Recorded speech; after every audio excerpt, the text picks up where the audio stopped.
Your Sacred Self, written and read by Dr. Wayne Dyer. You have been facing the wrong way.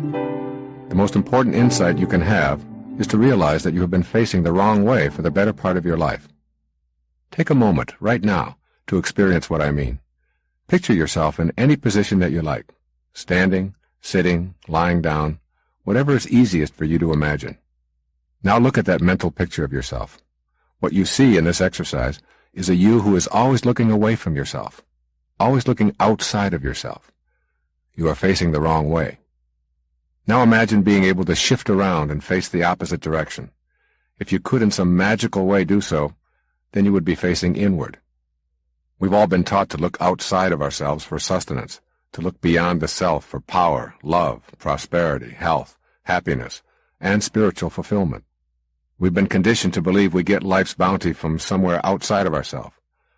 But it's possible to reverse our gaze from outward to inward, and when we do, we find an energy we've sensed but not previously identified. There dwells within all human beings a divine energy. The power of this energy permeates our entire being and permits us to perform every function in the vast repertoire of human thoughts and behaviors. There are two aspects to this divine energy.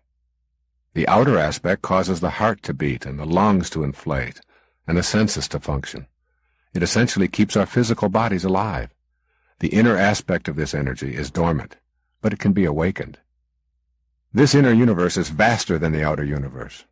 Inner joy makes all joy that is experienced in the world of the senses seem meaningless.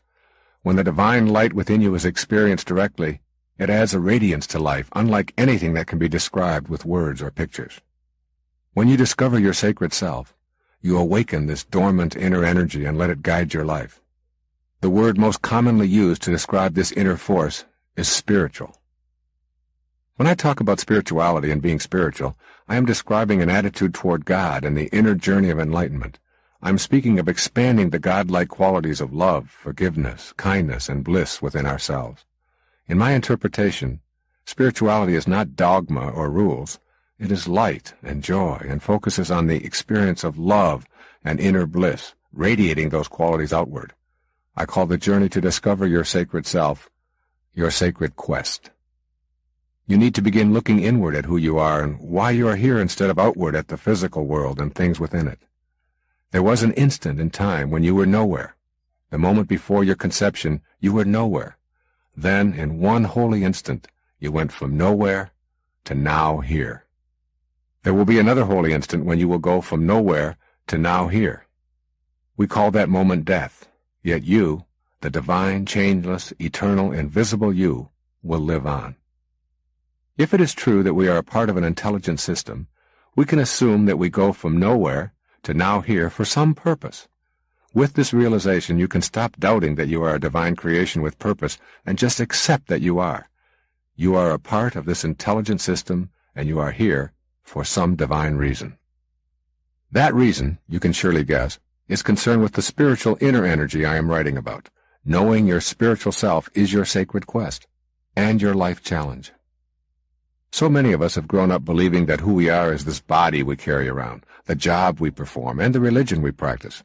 Our lives are involved with externals at the same time that we see that they are always changing and shifting, yet somewhere inside of ourselves, we feel the same. You may not have given that self aspect much of your awareness, but if you do, you will discover an inner self that never changes but is trapped in a changing world.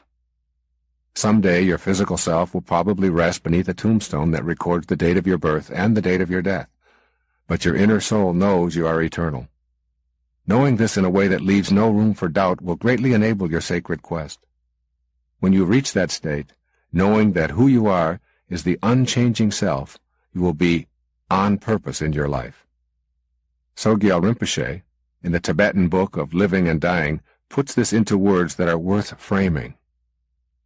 In the modern world, there are few examples of human beings who embodied the qualities that come from realizing the nature of mind. So it is hard for us even to imagine enlightenment or the perception of an enlightened being, and even harder to begin to think that we ourselves could become enlightened. Even if we were to think of the possibility of enlightenment, one look at what composes our ordinary mind, anger, greed, jealousy, spite, cruelty, lust, fear, anxiety, and turmoil would undermine forever any hope of achieving it. Enlightenment, he continues, is real, and each of us, whoever we are, can, in the right circumstances and with the right training, realize the nature of mind, and so know in us what is deathless and eternally pure. This is the promise of all the mystical traditions of the world, and it has been fulfilled and is being fulfilled in countless thousands of human lives. You can be one of those thousands of enlightened humans. This will happen as you discover the nature of your true self and relegate the part of yourself that is centered on the physical to the background where it belongs. From there, it can cheer you on and support your higher self, rather than act in ways that sabotage your true spiritual essence. This whole business of a sacred quest is real, and you can know it, love it, and cherish it. Once you do, you will never want to go back to any way of living that is inconsistent with your divine, though invisible self. You are not that name, that occupation, that social security number, that body. You are eternally light and divine, regardless of what you have done or failed to do, regardless of what family you lived in, or what you may have been labeled. You are holy, and you have a purpose for being here. How will you experience your physical life when you have met this challenge of facing inward and living by the directives of your spiritual self? You will still chop wood and carry water, as the ancient Zen proverb tells us. You will not suddenly develop totally new talents or interests. However, you will have a level of awareness that lets you see things that have been hidden. Here are some of the insights that will give you a sense of peace and inner fulfillment. You will experience and enhance the meaningfulness of coincidences. You will become aware that there are no accidents in this intelligent system. You realize that everything that shows up in your life has something to teach you. You appreciate everyone and everything in your life. You are unable to entertain any doubts about the universal source of energy. You know that all beings are a part of it and receive sustenance from it. You are convinced that all weakness and falsehood come from a refusal to know this. You will feel loved. You will call for and accept divine guidance. This vital spiritual nourishment is felt in both your inner and outer experiences. Immobilizing fear diminishes as you feel the presence of the divine energy within you. All seems as it should be, even though you may not understand it. Your desires to right wrongs and fix the broken parts of your life are also part of this divine plan. You pursue your desires to serve God and humanity with clarity and peace. By focusing your inner energy on the beauty that surrounds you, you will receive that energy from your surroundings. With practice, this kind of receptiveness will become a source of strength and sustenance in your daily life. You will sense that anything that is destructive to one human is destructive to all. This higher awareness will lead you to the conclusion that Mahatma Gandhi came to, that God has no religion. That awareness will give you a loving energy that will help to bring all of us together. You will make a new agreement with reality. When your soul becomes the guiding force in your life, you will break the ordinary agreement with reality intellectually and physically. Your level of awareness will shift so dramatically that you will no longer feel bound by the agreement that defines reality for most others. You will experience surrender and acceptance. You will finally stop fighting and simply let go. You will accept that God knows what she is doing. This surrendering process will make you more effective in your sacred quest. You will become a waking dreamer. Everything that you are capable of achieving while dreaming will be possible while awake. The power of your mind to manifest what previously could only occur in sleeping dreams will begin to be your awakened reality.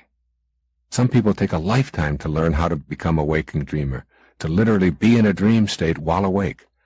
With your heightened awareness and the guidance of your higher self, you will become one of those waking dreamers. You will know the power and ecstasy of silence. As Herman Melville wrote, "Silence is the only voice of our God." All profound things and emotions of things are preceded and attended by silence. You will know that there is a spiritual solution to every problem. Problems such as addictions to drugs, foods, and alcohol have solutions in your higher self. By going within, you will see your excessive desires for something outside of yourself as an inadequate refuge for worldly pain. When you begin to achieve the highest levels of pleasure and euphoria by facing inward, the desire and the need for externals will simply disappear. Every problem, be it with relationships, finances, health, or self-image, has a solution in the sacred self. When you are peaceful, experience silence, meditate, and listen, really listen to God, you will be directed away from the worldly and toward the divinity that is within you. You will know what you need to do. You will shift from acquiring to sharing. You will desire less and yet feel more fulfilled. You will shift your attention away from yourself and take pleasure in serving others. You will live authentically. You will accept yourself, knowing that whatever behaviors you exhibited in the past, even the ones that may have been destructive and immoral, were a part of who you were at the time, and they had great lessons built into them for you to transcend. You will be able to say with conviction, "I am what I am." While some of the people who are close to you may find this difficult to accept, you will no longer be able to compromise yourself. You will be less judgmental and more forgiving. You will begin seeing that judging others does not define them, it defines you. Consequently, you will be less inclined to judge anyone or anything. You will also begin to forgive yourself. You will see mistakes as lessons for you to transcend. This will free you from the tyranny of self-recrimination. You have made the decision to be free. Up to now, I have described the sacred quest and how it will feel when you turn your life around. The following section offers suggestions for daily practice. These exercises will help you with the about-face process. Each day, make an attempt to serve others in some small way, and do not tell anyone. Copy this ancient truth and reread it daily. When you seek happiness for yourself, it always eludes you. When you seek happiness for others, you will find it yourself. Practice making meaningful coincidences. Get a clear picture in your mind of something that you would like to see happen in your life. A job opportunity, meeting your perfect partner, quitting an addictive behavior. Keep your inner focus on this picture and extend love outwardly as frequently as possible with this picture in mind. Keep yourself appraised of the inner world where you do all of your living. With this awareness, you will begin to know your divinity. Out of this awareness, you will be able to co-create the world that you desire. Have private conversations with God. In these conversations, rather than ask for special favors, affirm your willingness to use all of your inner strength to create solutions. Take time to appreciate beauty. Attempt to remove all enemies from your thoughts. Think of yourself as limitless as you make a new agreement with reality. Picture yourself able to accomplish anything your mind can envision. Allow yourself the freedom to dream of flying, shape-shifting, practicing bilocation, disappearing and reappearing.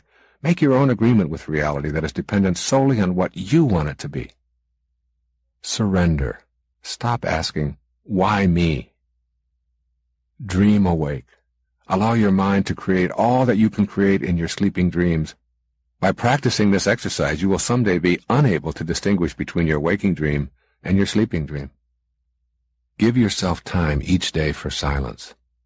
It may be a form of meditation, but if this is not your choice, then simply allow yourself some silent moments. Experience your silence for at least 30 minutes each day. Imagine a spiritual solution to your problem. This is a spiritual approach to the resolution of your problem. You have become the observer. You are viewing the emotions concerning the problem simply as energy. Before long, you will see the emotions disappearing.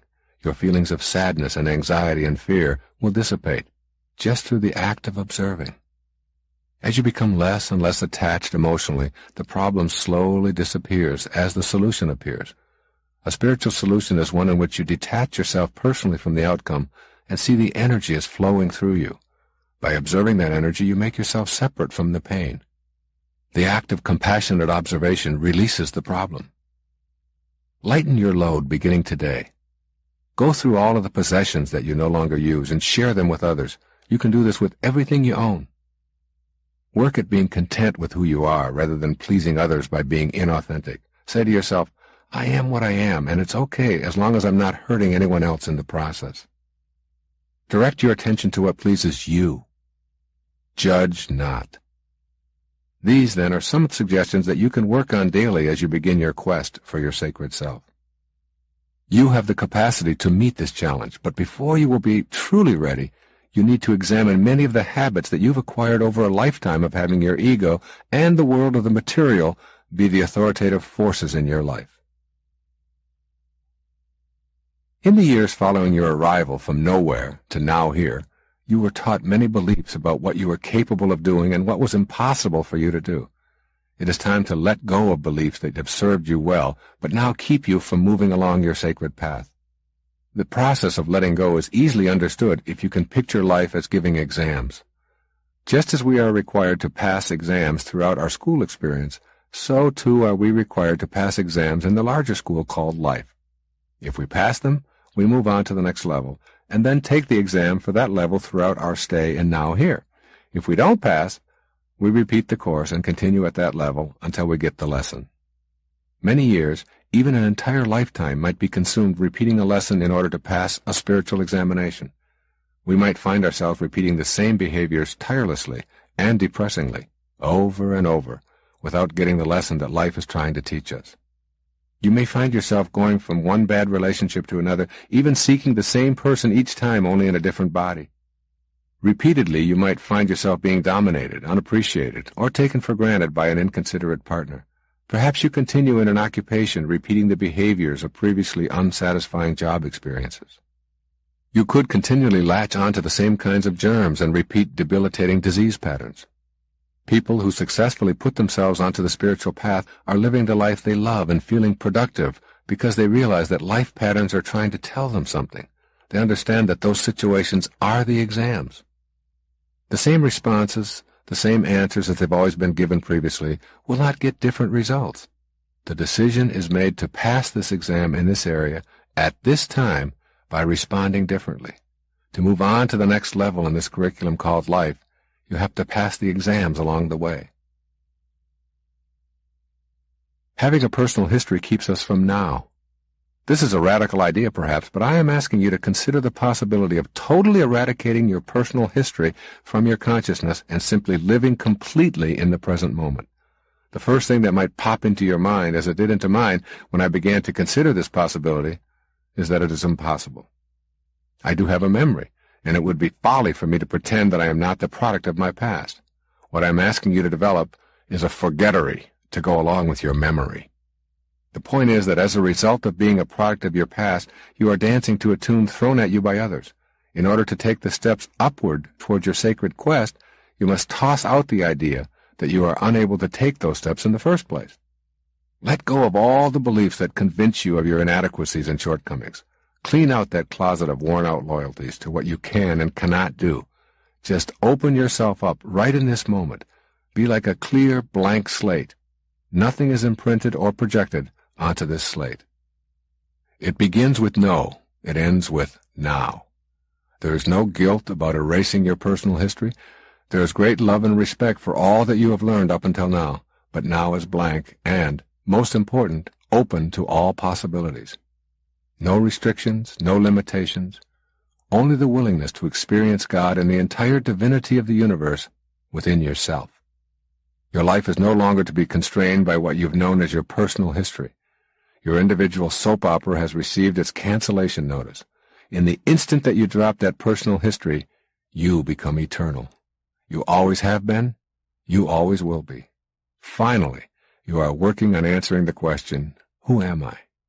Your answers no longer need be confined to the labels that defined your body and your life experience. Your personal history has attempted to convince you that you are one or several of the labels that you have been assigned. Ultimately, you adopted the labels as who and what you were. In the process of erasing your personal history, you need to remove all the artificial labels. Here are some of the things that you are not. You are not your name. The label that is your name originated in antiquity, usually based on the work of your ancestors. Your name was given to you to help distinguish your body from the other bodies around you, and to give others a word to use when they want to refer to you. But don't for a moment think that this is who you are. Indeed, it is who you are not. You are not your body. Notice how the previous sentence uses the phrase, your body. This implies that the body is something that you possess. You are the possessor of the body and the invisible force behind the body, but not the body itself. The body is nothing more than a conglomeration of raw material, including bones and gristle and blood and iron and calcium and skin. As you consult your personal history, you will find lots of trauma about the body's importance. Were you taught that your appearance said a lot about you? Most of us were taught to spend hours before mirrors worrying about posture, physique, skin, absence or presence of hair, weight, height, and on and on. But this is your false self at work. You own the body. You are not the body. You are not your mind. Just as we say your body, we also say your mind. This implies the owner of the mind. You think thoughts with your mind. Therefore, these are the thoughts, and there is the thinker of the thoughts. For most of your life, you've been taught that you are your mind. You've been training your intellect, attending classes ad infinitum, and identifying yourself somehow with what you know. As you leave your personal history behind, you will leave behind the notion that you are your mind. You are not your occupation. You are not engineer, nor teacher, nor secretary, nor shopkeeper. These are choices that the invisible divine you has made as your way of fulfilling your heroic mission while visiting the now here. The more your position becomes defined as who you are, the more difficult it is for you to know truth and freedom. The role identification itself can keep you away from your own true higher self, since the role of occupation is the dominant force in your life. Dropping your personal history involves shedding the notion that you are what you do. Remember this exercise in logic. If you are what you do, then when you don't, you aren't. Make every effort to remove these labels from yourself and know that you are not what you do, nor are you the doer. You are the one who watches the you who is doing. You are not your relationships. Certainly the love energy between you and all of those in your immediate circle is very significant, but it is not who you are. You are not your country, your race, or your religion. Discard these names, and you will identify with the realm of the spirit rather than the world of the ego. Then you are no longer willing to fight the fights of your ancestors who have tried to convince you whom to hate and whom to love. You will no longer participate in the tribal consciousness in which you perceive yourself to be better than another by virtue of your birthplace or skin color. Your personal history has trained you in the ways of your tribe. These are limitations that you do not need to have. Let go of that identification with the labels and choose a new perspective of unity consciousness. You are united with all souls. Their packaging or location is simply irrelevant. It is now time to begin the task of recognizing and releasing beliefs and opinions that do not fit into your new agreement with reality. Take a look at some of those ingrained beliefs and shift them out of your consciousness. Your personal history is replete with beliefs. These beliefs are at the core of your understanding of what it is that constitutes your reality. You have used them to explain why your life has taken the course it has.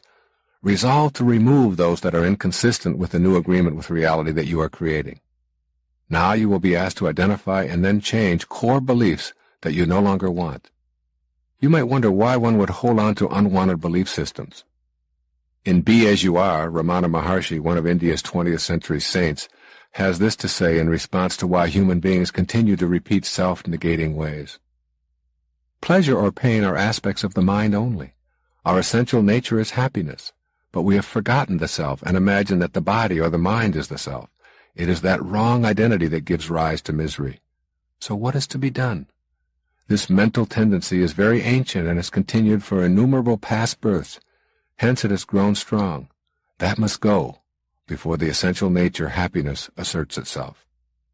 Those are the words of a great saint, Ramana Maharshi. This tape may help you answer the rhetorical question that is being posed by Ramana Maharshi. What is to be done? Here are several of the most common and difficult to undo beliefs that are taught in Western civilization. Examine each of these core beliefs in terms of how it operates in your own life. Then, consider some of the suggestions that I have offered. In the process, you will be rewriting your new agreement with reality, and perhaps creating your answers to the question, what is to be done? Remember that your entire life is concerned with the accumulation of energy.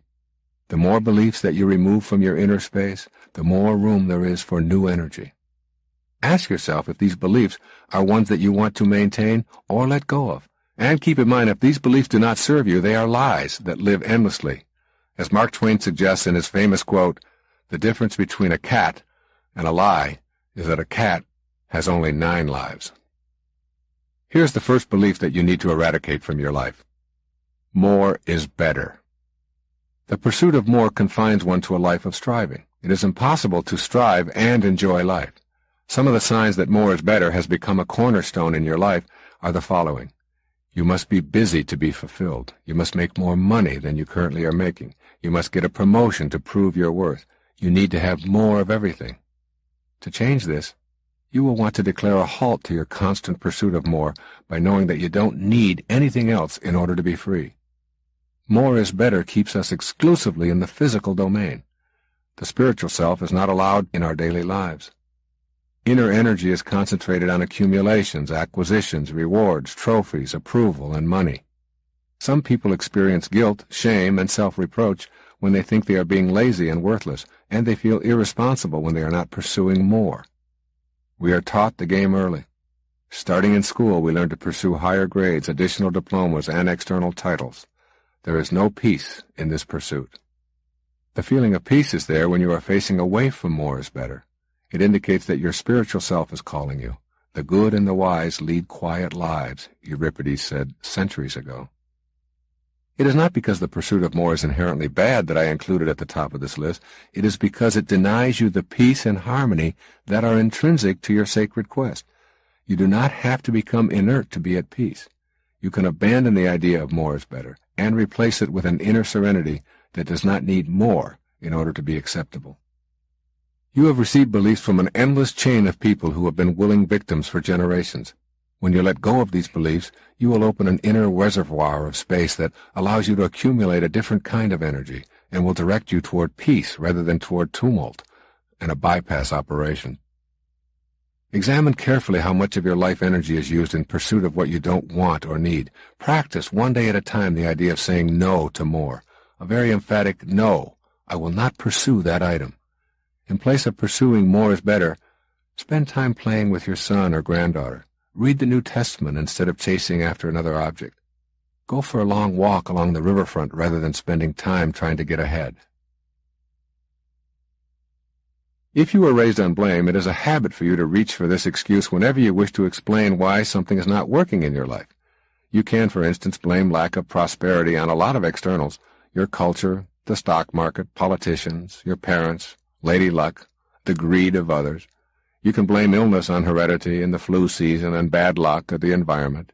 Your sour relationships can be blamed on your partners, their inability to love you, your upbringing, or your parents. Your personality can be blamed on your parents or your genes or your childhood or your siblings or your birth order. And your physical appearance can be the fault of genetics, the food manufacturers, advertisers, or the polluted environment. This is potentially an endless list. The alternative to blame is self-responsibility, becoming an inner-directed person. You may not have been taught to consider taking responsibility for the events of your life. But if you are unwilling to discontinue the blame game, you will be unable to initiate your sacred quest. When you are inclined to think that someone else is responsible for your circumstances, take an instant to say a prayer of thanks for the lesson. The lesson is to become aware that you are the one who is experiencing the feeling. You can do this the instant that you recognize yourself playing the blame game. Feel thankful toward those you've let anger you. Give inner thanks for the reminder that the feeling you are experiencing is inside you, not outside you. Say to yourself, I do not want to be right. I want to know the truth. I want my higher self to rule. No one is to blame for how I am feeling. It is my feeling, and I respect that. These kinds of affirmations will lead you to self-reliance and to the way of the sacred quest. Your spiritual soul will then become the guiding light for the remainder of your time in the now here. Another belief that you have to rid yourself of is that idealism can't coexist with realism. Don't be such a dreamer. Be realistic. Forget about your inner vision. Look around you at what is happening. This is what is real. Have you heard similar pronouncements often in your life? If so, you probably developed an attitude about what was possible and what was impossible. If the ideals that attracted you were labeled impossible, you probably sacrificed them for a way of viewing your world that was based on what others determined was realistic. Discarding that old belief about reality can be a major task on the path of the sacred quest. Are you ready to reconsider your view of reality? Perhaps William Blake's statement will inspire you. He said, if the doors of perception were cleansed, everything would appear as it is, infinite. Can you imagine your reality in that way? Everything infinite? When your perception is expanded, nothing is real and nothing is imagined. All there is perception. When you cultivate this awareness, your reality is no longer defined by the physical world. At the tiniest quantum level, time is not a reality. Particles can be in more than one place at the same time, and they appear and disappear according to how we observe them and what measuring devices we use. All of this constitutes a new reality. Always remember, we are made of the very same energy. If you want a richer experience of your life, abandon the idea that your reality is only what your senses report. Your inner world and all of the energy of your higher awareness creates a reality very different from that which you've been taught. In this reality, your higher spirit, the loving presence within you, is dominant. In this world, you rely on something quite different than the ordinary reality. Choosing the way of the sacred quest means you will learn to rely on this new reality. Shift back to being the idealist who had inner inklings about the world of spirit. That idealist within you will happily do the following, according to Buddha. Rely on the message of the teacher, not on his personality. Rely on the meaning, not just on the words. Rely on the real meaning, not on the provisional one. Rely on your wisdom mind, not on your ordinary judgmental mind. Here are some suggestions for releasing realism and welcoming idealism. Trust your intuition. You will define your own reality from now on, and your definition will be based on your inner wisdom. There are no limits within, and within is where you are going from now on for your direction. Make a list of all the things you believed in before you were told they were impossible. Writing and drawing about those early beliefs will help to re-energize them. Practice experimenting with your new reality. Keep a vision of what it is that you would like to have occur, or someone you would want to call you. Anything that is important to you. Meditate on it, manifesting into your own life. Keep track of all the little things that lead up to bringing it about. After a while, you will notice that your reality has become one in which you play a role as co-creator. As a child, you were aware of a second aspect of your being. Here I am calling that your double, or your ethereal body. As you grew older, you lost touch with this ethereal energy body. This does not mean that it is unavailable to you. Your physical body is what you've come to believe is who you are, yet this body, in and of itself, is neutral. Your body, in and of itself, can bring you neither peace nor turmoil. It is almost impossible to make contact with your higher self when you only believe in your false self and the material world. Somewhere within you, you are aware that all of the material world is energy. This energy appears solid from the perspective of your eyes, your perceptual equipment. A closer look at the physical world reveals a dance of particles in endless voids of empty space. A closer look at those particles reveals that they are involved in another, tinier dance of more particles in a field of emptiness ad infinitum until there is only energy and no particles. This is our reality. But we've been persuaded that what we see with the limitations of our eyes is the only reality there is. Your body is a part of that perceptual system you have been conditioned to accept. Your task is to dissolve the barrier that separates these two aspects of your being. When you do this, you leap into the unimaginable. Here are some suggestions for releasing your belief in physical exclusivity. Open yourself to the possibility of other dimensions of reality being available to you. Affirm to yourself that this is all a possibility. Very few people believed in the existence of microscopic life before the invention of the microscope.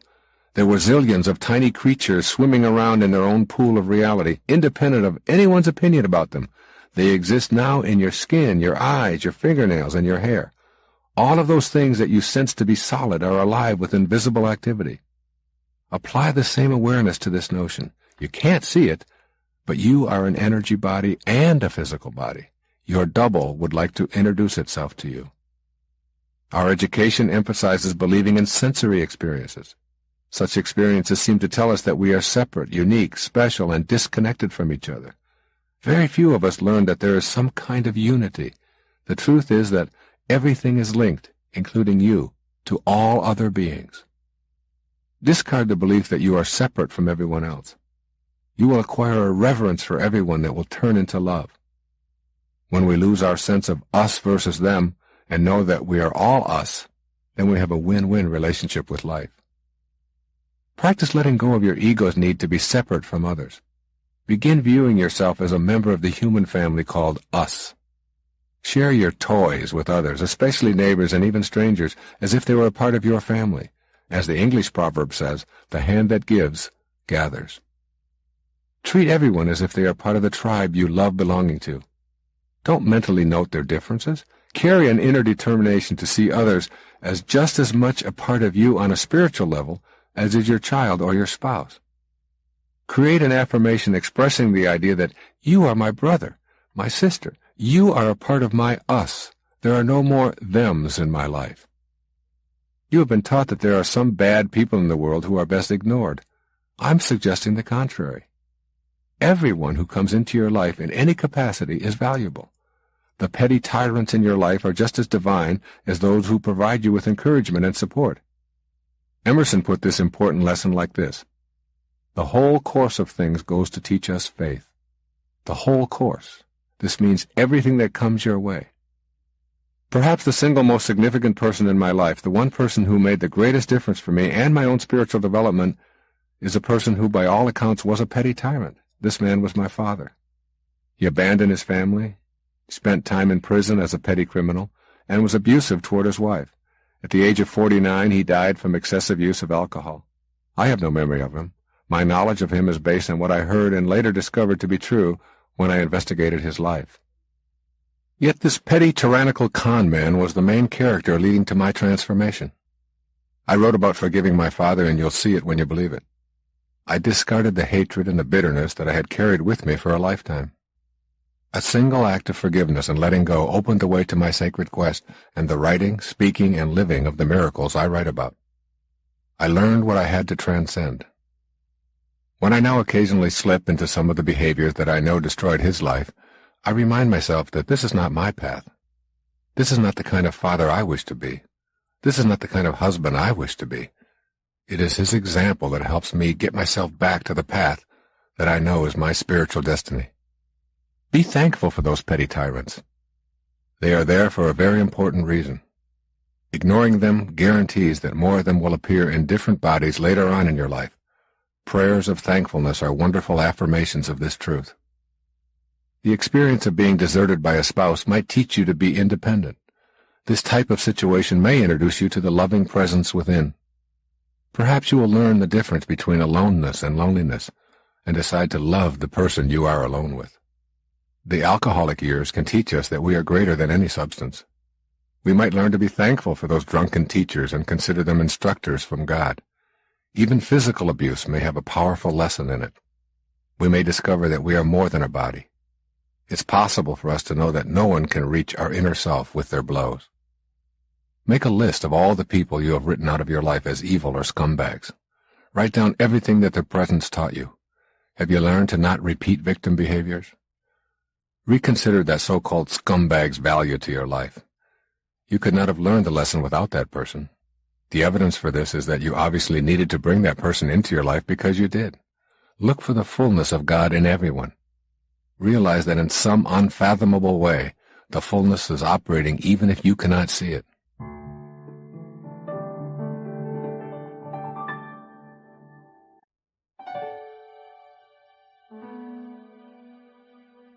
Another belief that you need to discard to get onto your sacred path is that goals are essential for your own success. I am pretty much convinced that there really is a formula for failure, which is nothing more than trying to please everyone and ignoring our own inner impulses. But I do not believe that there is one single formula for success. Living the spiritual life does not mean setting goals and following them assiduously. The way of the sacred quest is different than that. This difference is sensed in this little stanza by Rumi, a Sufi poet who lived 1,000 years ago. He said, "Do you think I know what I am doing? That for one breath or half-breath I belong to myself? As much as a pen knows what it's writing, or the ball can guess where it's going next." As an instrument of God, you are ever in the presence of a loving guidance. With this inner awareness, you will not lose sight of yourself and become a homeless bum begging for your next meal if that is not the way of your sacred quest. You will know your purpose, pursue it with vigor, and trust the universe to handle the details. It is this kind of awareness that has led me to work even harder and produce more effectively and feel more purposeful, not a set of goals that I strove toward. I can truly identify with Rumi in this regard. I have never known where I am going. I quiet myself, listen, and then allow myself to be guided. Having goals is a way of abandoning now in favor of a plan for some future now. The absence of a lot of specific goals helps cultivate your awareness that you are not alone on this journey. You begin to trust in the divine guidance to assist you in your present moment. You come to know the universe will handle the details if you surrender and let go somewhat. How to release the importance of goals for success? Be willing. This is the most important suggestion I can offer. Be willing to do whatever it takes to turn that inner knowledge and future pull into your reality. Relax about the future and let it go. Instead, make an active commitment to enjoy this day a little more. The more peaceful you are with yourself and your role here, the more productive and efficient you become. It is very difficult to accomplish anything when you are stressed over the outcome. When you relax and get peaceful, you become inspired and efficient. Toss out the goals and live your life knowing that you are co-creating it. Another belief that you've had handed to you that you'll need to discard is that you must always do your best at everything that you do. Throughout our lives we hear, "I don't really care how well you do as long as you do your best." Examine this idea and you may come up with a different conclusion. You don't really have to do your best. In fact, your best is something that you can never measure or even know. You can drive yourself to neurotic extremes with this idea of always having to do your best. Your best leaves no room for improvement. It means that you have to go all out 100% every single time you do anything. When you remove the stigma of having to perform at a given level, you remove the ego's need to be judged better than others. You are better off to simply do and enjoy and be willing to learn. Stop imposing on yourself and your children the belief that you must do your best. Experiment with performing tasks that seem to flow from your inner promptings, but detach yourself from the need to measure to see whether your efforts have been worthwhile. While meditating, get a picture of yourself being able to do anything. Give yourself permission to be with this image and to forget about the outcome. See how peaceful you feel when you're not being tested, when you're allowed to just be. Give yourself the same permission in all of your daily undertakings. Another belief that you'll need to discard is that dreams are not reality. Most of us were taught to believe in two separate realities. One is our waking reality, the other is our dream reality. In this formula, when we're in a dream state, we're in a world that is unreal. We disregard dreams as a mental exercise that happens only while we sleep. Waking consciousness is considered reality, and dreaming consciousness is considered unreality. I suggest that you reconsider this belief. Imagine that your dreams are simply different aspects of the same reality, and that they contain teachers for you on your sacred path. Begin with understanding that this is primarily a world of energy, and only secondarily a world of material objects. To know your sacred self, you need to perceive energy directly. This is what you are capable of doing in your dream state. The entire basis of your perception shifts from concrete objects to energy shapes. When this is part of your reality, your dream state becomes something that you share with other spiritually attuned beings. Eventually, you can be aware that you are dreaming while you are dreaming. This is called lucid dreaming. In lucid dreaming, you can control your dreams and be able to dream awake. Through the process of dreaming, you perceive other dimensions of reality, which are shut out by your conditioning. I'm not talking here about dream interpretation. I am talking about knowing your dream life and being aware of experiencing dimensions of a reality while you are sleeping, which will also become available in your waking moments. Your dreams are created with the same body and the same brain as is the rest of your perceptual world. It's all yours. You do not leave every night and take on a new brain to experience your nighttime reality. Everything that you are capable of knowing and being convinced of in your dream has a potential for being experienced in all moments of your daily life. Everything. Yes, I know this is a radical notion, but it leads you to know the power of your energy body. You enter your dreaming world with a complete absence of doubt about what you can experience. With that absence of doubt, there are absolutely no limits. Then, when you awaken to what you call your waking consciousness, you still have the same body, the same brain, and the same perceptual equipment, but you introduce doubt. I believe that your dreams do not reveal things about you, but that they are you. They are real, and they can become highly effective in helping you to experience your highest spiritual self. When you do go to sleep, encourage yourself to be aware that you are entering your dream state. Just this awareness is the first step toward higher awareness through dreaming. As you drift off, make a mental note to yourself that you are about to enter the dream state and that you are pleased to be aware of it. Make an effort before you drift off to consciously see elements of your upcoming dream. Tell yourself you will make a note of an object, a room, or a specific location while you're in the dream. Experience as much detail as you can concerning the object while dreaming. If it is a lamp, for instance, bring it closer to you with the power of your mind. Examine the color and the shape and the intensity of the light. You want to make direct contact with your energy body, that special body of energy that coexists at all times with your physical body. By examining the content of your dreams, you will give yourself access to this higher energy. You will prove to yourself that your mental energy is a phenomenon that you can manipulate with practice and effort. Eventually, you will be able to access this energy in all moments of your life. In the first part of this tape, I've described the ideas and opinions you've been exposed to that have probably influenced your life. Many of those ideas, given to you by others, may now be your daily reality, defining for you what is possible and impossible in your life. I've encouraged you to abandon many of those beliefs and to make a new agreement with reality that is based instead on what you know is your truth. Once you know your personal truth, your reality will be free of doubt. You might not think that doubt could have much of an effect on your life, but part of the damage that it creates is that it is so thoroughly etched onto your belief system that it becomes impossible to think any other way. Doubting our potential achievements, we proclaim with certainty just what is and just what is not possible. But when doubt is banished, we come to a knowing that leads to creative and inspired solutions far beyond what we believed was possible. Can you imagine your reality if you were brought up in an environment free of doubt? How would your life be different if you had never heard, "It can't be done, that's not possible, accept your limitations"? What if you had been encouraged to exercise the energy of your mind? You might have used that energy to explore your power to influence other beings and things and the weather and your own creativity. If you had been fortunate enough to be raised without doubt, you would possess an incredible inner sense of your magnificence. Never would you utter sentences that reflect doubt, such as, "I'm not talented enough, it can't be done, get real, and don't you know that there are limits to everything?" The sacred self knows no doubt. It has no limits, and it has no boundaries. What would our world be like if we had learned this in childhood? It is time to know that we have a personal responsibility to incorporate the sacred quest in our lives and to introduce our children to this aspect of human life.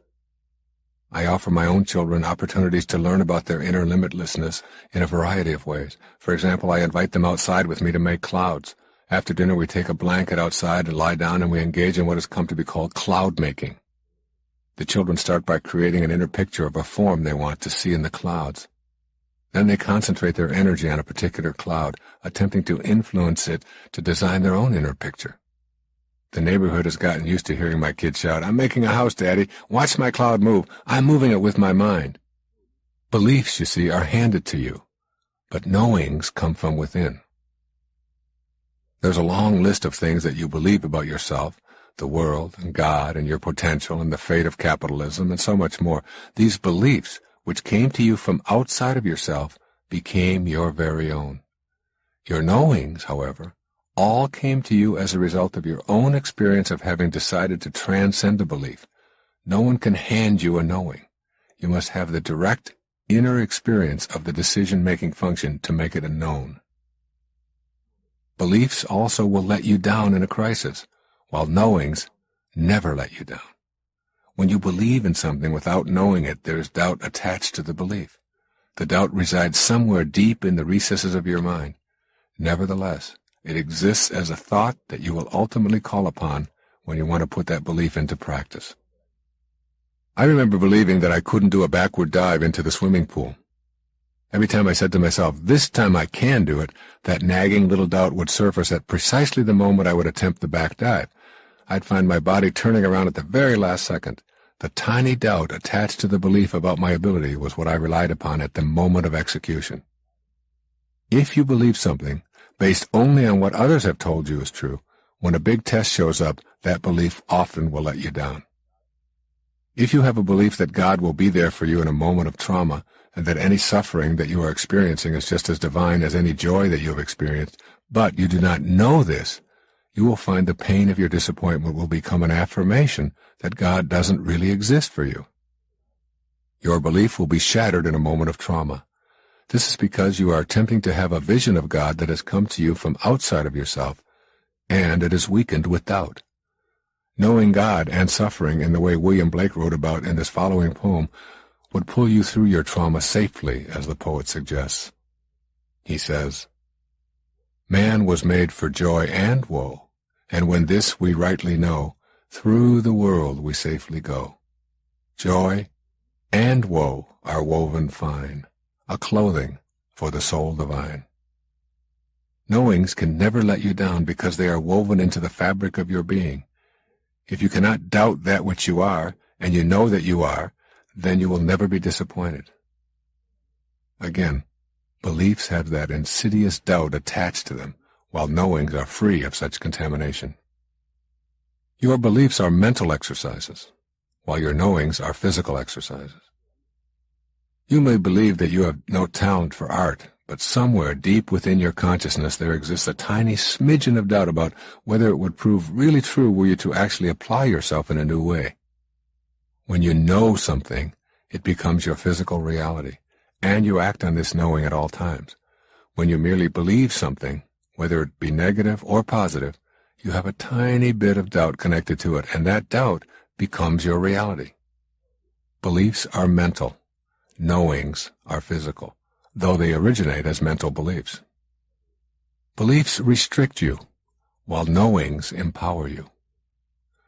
Louise Hay is a perfect example of this. She is a beautiful and sensitive woman who has written many powerful books on healing and is the publisher of a collection of my own personal affirmations and daily reminders, a little book called Everyday Wisdom. We were on a national television hookup together when a caller asked whether Louise had ever considered any traditional approaches to treating her cancer 8 years earlier. Louise gave the kind of answer that I hope you will be able to cultivate as you see how knowing can empower you to higher levels than you might have considered. She responded, "I knew in my heart that I could not allow them to radiate me or to put chemicals into me or cut me. I just knew that this could not be my method for dealing with this cancer. My knowing led me to other alternatives, which I have written about, and ultimately to the eradication of the cancer from my body. I am not disparaging any other form of treatment. I just knew inwardly that I couldn't go in that direction." The key here is her use of the word knew. She didn't believe in an alternative therapy. She knew that those traditional methods were inconsistent with who she was. She consulted her knowing. That knowing empowered her.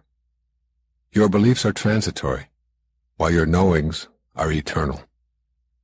Think about many of the beliefs that you have today and how they have shifted over the years. In fact, many of the beliefs that you now hold were met with revulsion and disgust when you first experienced them.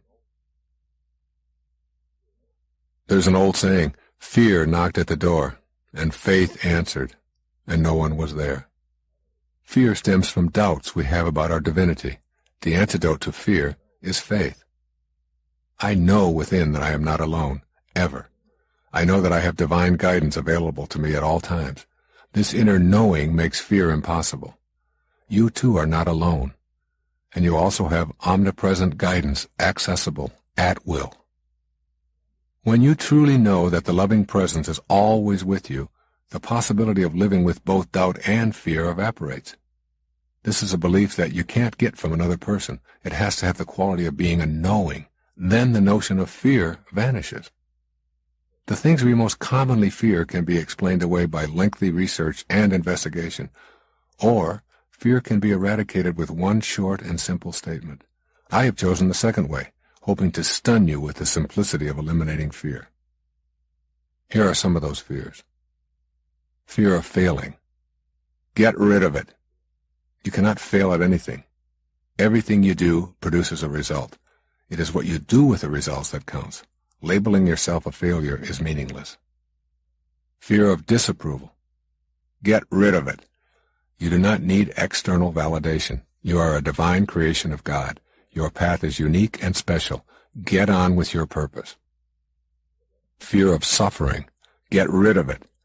You cannot suffer when you know your sacred self. Only the person you imagine yourself to be suffers. Your joy is divine, and so is your suffering. All of the woe is a part of God's plan, bringing transcendent wisdom when you stop judging it. Fear of isolation. Get rid of it. You can never be alone. When you know this, you will never fear loneliness. There is a gigantic support network of loving souls with you on a similar path. Know that to be true. Stay focused on your purpose and forget about being isolated. When you do this, all of the guidance and love that you need will begin to be known by you. Fear of looking foolish. Get rid of it. When you are doing the work of the higher self, you are always on purpose. Whether others judge you as foolish or not is irrelevant. And finally, fear of success. Get rid of it. Replace the fear with knowing that you deserve any prosperity or abundance that comes your way.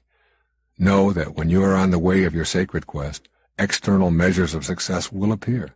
Your success, however, is an inner matter. It is your personal feeling about yourself, and certainly you do not want to be afraid of yourself.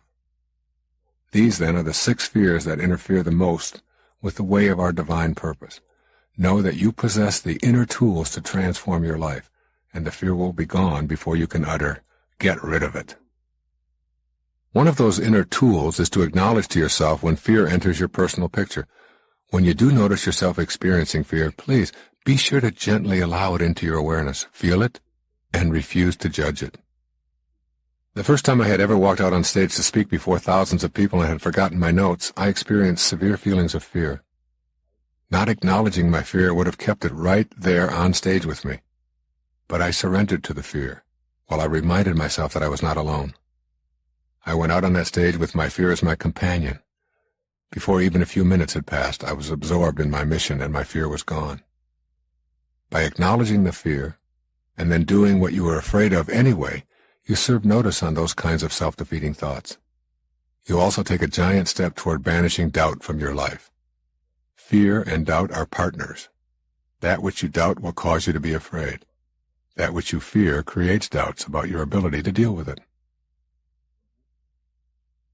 Faith is an antidote to fear and doubt. In most cases, the use of the word faith is associated with developing a religious framework for our lives. Faith and worship in this context go together. I'm not talking about faith this way. I honor whatever your religious persuasion is, but I do not want you to confuse religious beliefs with the actual presence of faith. Faith is akin to knowing God, which is different than believing in God or knowing about God. Knowing, as I am speaking about it, is an experience on a cellular level of personal experience which has not one iota of doubt attached to it. To me, faith is an inner knowing and a capacity to see God in everything, including myself. This kind of faith does not come from books. The kind of faith I am describing does not need a religious service or a holy book. It comes from having the direct inner experience of God as a part of your higher self. It is demonstrated in countless ways in daily life. You do not necessarily have to see this inner light with your senses, yet the experience is known. You know that what you do not see is there for you as well. I've seen my wife, Marceline, demonstrate this inner faith on 7 different occasions when she has given birth to our children. Throughout her pregnancies, she talks to me about her faith in God being with her. She knows that bringing a child into the world is more than a physical experience. She knows that it is a holy opportunity that she has been entrusted with. She has absolutely no doubt about her ability to proceed through all stages of her labor and childbirth without complications, pain, or any suffering. This faith literally puts her into a higher state of awareness, and her physical appearance literally changes. She has actually left the confines of her body. Through the power of her miraculous concentration on what she has to do, she proceeds unaware of surrounding distractions. Her inner faith has literally seemed to banish the doubt about her ability to deliver a baby in a spiritual and pain-free environment. She doesn't believe that God is there for her. She absolutely knows it. The idea of any doubt being present is ludicrous to her. I have been in the labor room with my wife while women all around her were out of control with fear and doubt. Marceline, relying on her faith, is participating in the act of creation as an observer and a faithful participant. In fact, she has taken that same inner knowing based on faith to assist other women in having their babies. She accompanies them through the entire process from the first months of pregnancy through delivery, helping them access their inner selves and reassuring them that if they banish doubt, they will have a spiritual childbirth experience. I have yet to see it fail. Understand that faith is a decision that you make internally. It is a mental decision to know that everything is on purpose. Faith then becomes an energy that resides within you at all times. One evening as I sat and watched a spectacular sunset on the Gulf of Mexico, I had a stunning realization. This entire planet, with everything on it, must weigh a zillion, trillion tons and more, and there is some energy propelling it around the sun, giving the illusion that the sun is actually setting. What was really happening as I sat there was that I was setting and moving in orbit around the sun. I contemplated the enormous amount of energy that is ceaselessly working to move this enormous planet and keep it spinning and staying on course in its yearly excursion. The same energy is moving the sun in a larger orbit and moving the zillions of other celestial bodies in trillions of orbits. This energy gives the illusion that the Earth is standing still, yet we know there is enormous movement. We have faith in that energy. We trust that there will be a sunrise tomorrow morning in the east. We don't believe in it. We know it and have faith in it. That same energy is propelling you through your life and is within you at all moments. That same energy allows your lungs to fill with air, your heart to beat, and your body to stay together rather than to disintegrate. You know it. You have faith in it. That is the same kind of faith that you must develop about your entire life. You are being guided by that heavenly energy. Start to know it. You don't have to see it to believe in it, any more than you have to see the wind to know that it is there. This invisible energy that is doing so much is what you want to know. The inner faith becomes a power that was previously hidden from you. I have seen people walk barefoot as much as 40 feet on red-hot, glowing coals without blistering. Before they undertake this adventure, they are trained in nothing more than faith. Their faith gives them the ability to concentrate with an intensity that can prevent their feet from blistering. I have used this kind of faith to swim across a lake in 45-degree water without experiencing any sensation of cold. I type for hours and see poems and chapters emerge without writer's block because I know that I am not alone. The cosmic energy is there within me for my use in fulfilling my personal identity. Inner faith can produce the people and the events that you need. It will work. However, this is not to imply that obstacles will not surface as well. Here are some specific suggestions for removing doubt from your inner inventory. Keep in mind that doubt not only inhibits your sacred quest, but can also be a destructive force in your daily existence. Make a decision that you are going to meet the invisible God within, the loving presence, so that you will know her. This means being willing to spend time in the inner silence of your being. Create the time and space for quieting and listening. Do nothing else, but do this daily. Keep in mind always that doubt is produced by your ego. Doubt is not a part of your higher spiritual self. With this awareness, you can learn to observe your doubt rather than choose to own it. Make a list of the beliefs that you still hang on to which no longer serve you. Seeing them in writing will help you identify how absurd it is to stay rooted in the beliefs of others. As you examine your beliefs, see how many start with should and shouldn't. These kinds of sentences were your earliest training and may still occupy such a large space inside you that you no longer have room for any new knowings. Keep in mind always that doubt is a mental experience. If you want a thought to disappear, you can very simply send it away in this moment, just as you can refuse to think an unpleasant thought in any moment because you are in charge of those thoughts. So can doubt be eradicated when it shows up. Say to yourself as if you are two people, the one talking and the one listening, I have this doubt because I have allowed the persuasions of others to become my own beliefs. Now I will think for myself and know that I do not have to live with doubt. Love is the truest antidote to fear and doubt. When you feel unconditional love for yourself as a divine creation who is here with a purpose, you release all doubt and fear concerning yourself and your place in the world. Therefore, when you experience a moment of fear and doubt, Give yourself a portion of mental love and remind yourself that you are a holy creation. As you practice sending yourself love, that becomes what you have to give away. And it is also true that the more love you contain, the less room you have for the energy of fear and doubt. The banishment of doubt from your life forever will put you in touch with a mysterious power that previously had been obscured. I encourage you to let go of the doubt that you were so carefully nurtured on and let in a new knowing. The famous Native American Sitting Bull described this power in the following words. He says, "Behold, my brothers, the spring has come. The earth has received the embraces of the sun, and we shall soon see the results of that love. Every seed is awakened, and so has all animal life. It is through this mysterious power that we too have our being." Notice that Sitting Bull refers to this power as love. That love within all things is also within you. Send doubt out of your consciousness and welcome knowing. This first key to higher awareness is also spoken of in the Bible, in Deuteronomy 30, verse 14. It is something very near to you, already in your mouths and in your hearts. You have only to carry it out. I leave the rest up to you. You have only to banish the doubt and carry it out. Banishing the doubt is the first of the 4 keys to higher awareness. The second is called Cultivating the Witness. There are many benefits from assuming this witness stance. I ask you to shift your self-perception and cultivate a higher aspect of yourself known as the compassionate witness. Rather than think of yourself as a human being who has thoughts, feelings, and behaviors, begin practicing stepping outside of yourself. So what does it mean to be the witness? Take a moment to reflect on how you view yourself. As you do this, think of what you might mean if you said, "I was thinking to myself."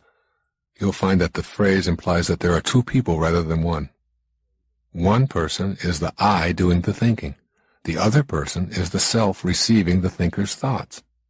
The I is talking to the self, which, when you really examine your inner dialogue, you know you do hundreds of times each day. When you cultivate the witness, you remove yourself from both the I and the self position. Here, from an invisible space outside of your physical body, the witness is detached from your emotions and feelings and behaviors. Here, the witness lovingly watches your entire life transpire. So why become the witness? In my world, nothing ever goes wrong. These words were spoken by Nisargadatta Maharaj in response to an interviewer who, in exasperation, asked Maharaj to talk about the problems in his life. It is for me the single most powerful affirmation I have ever heard. I use it every day of my life, and I have it posted strategically in my office as a daily reminder of its supreme value in my life. In my world, nothing ever goes wrong. Within all of us is the eternal, changeless dimension of our higher spiritual selves. This is the invisible I that talks to the physical self. This is the thinker of the thought.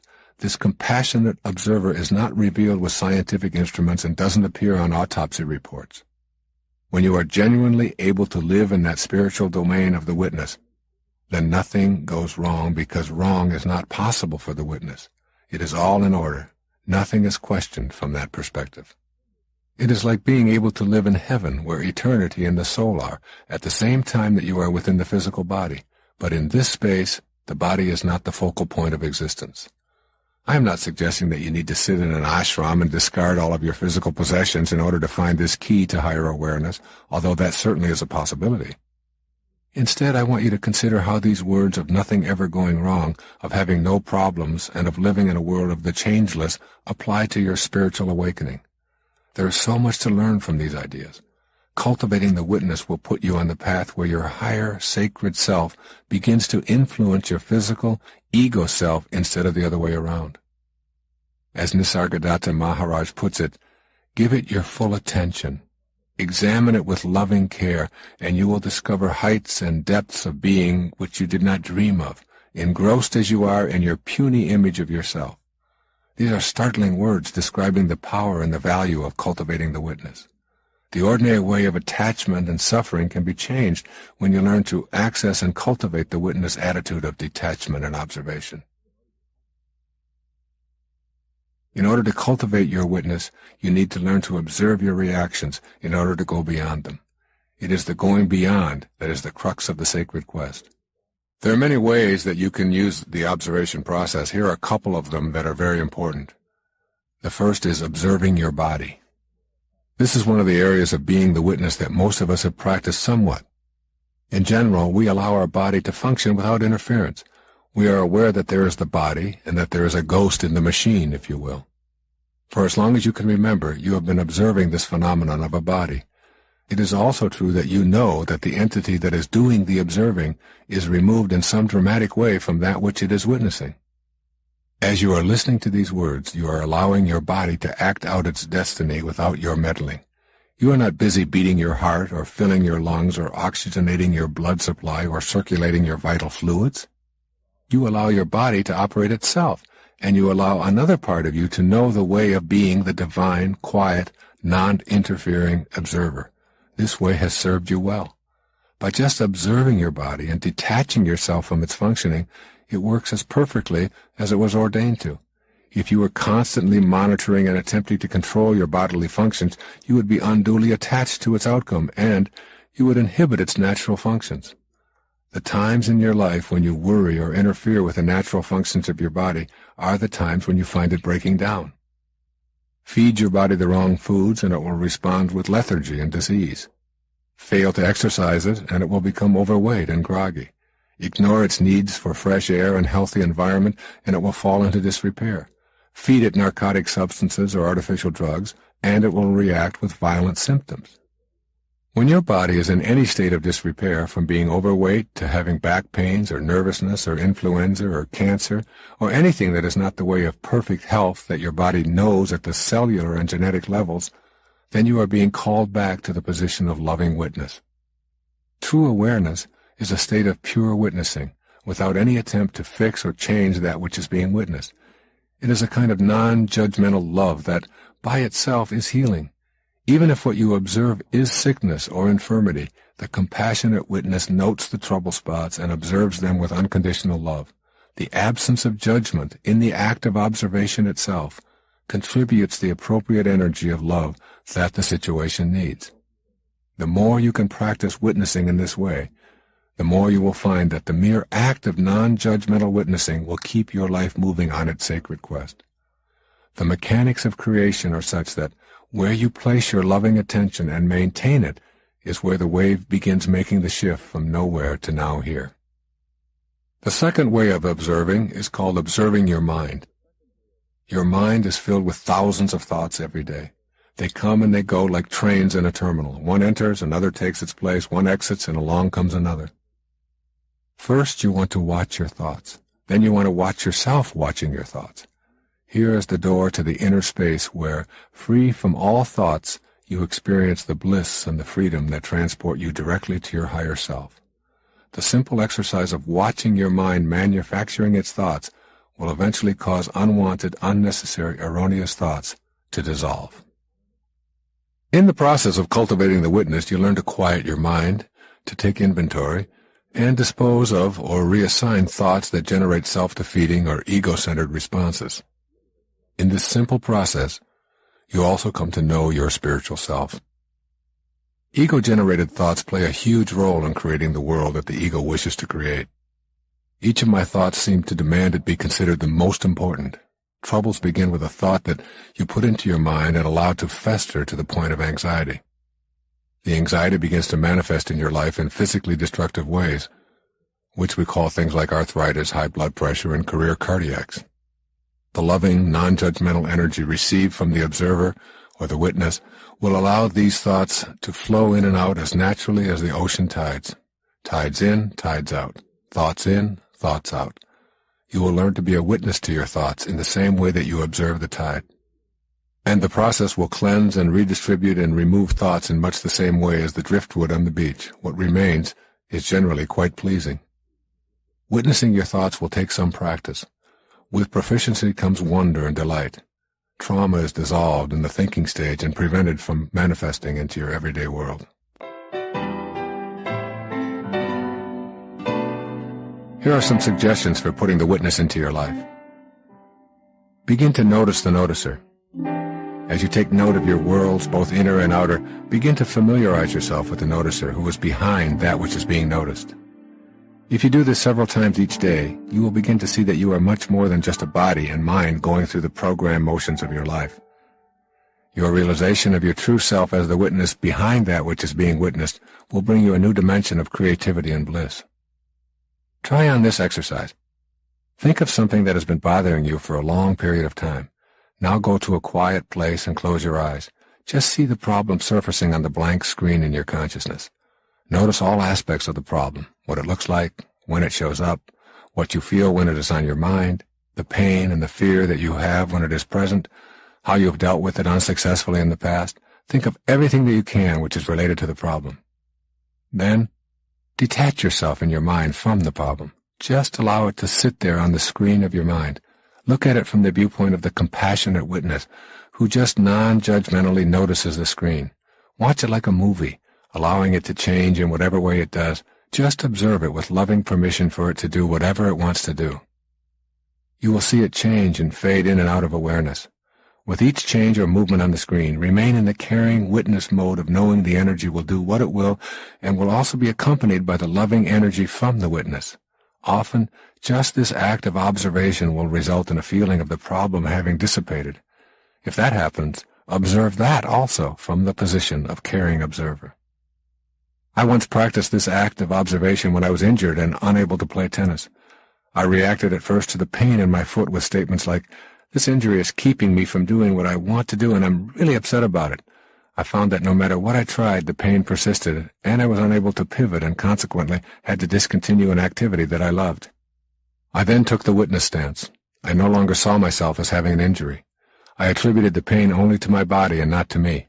I witnessed the entire thing and merely watched it. I lovingly witnessed the pain, the way it showed up, my feelings of frustration about it, the color of the swelling, everything. But I refused to think of it as mine. It was only my body's problem. The very same day that I did this, the entire discomfort disappeared. I mean, it was gone from my body. I had put my attention on what was occurring and detached myself from it, and in what seemed like a few hours, I no longer had the pain and I was playing tennis as if I had never experienced any injury at all. In order to know the benefit of witnessing, you will have to banish the doubt about this as something that will work for you. Remember, you have been conditioned to believe that your body is the essence of your humanity. You've been taught to tackle problems with your physical and intellectual apparatus, not your higher self.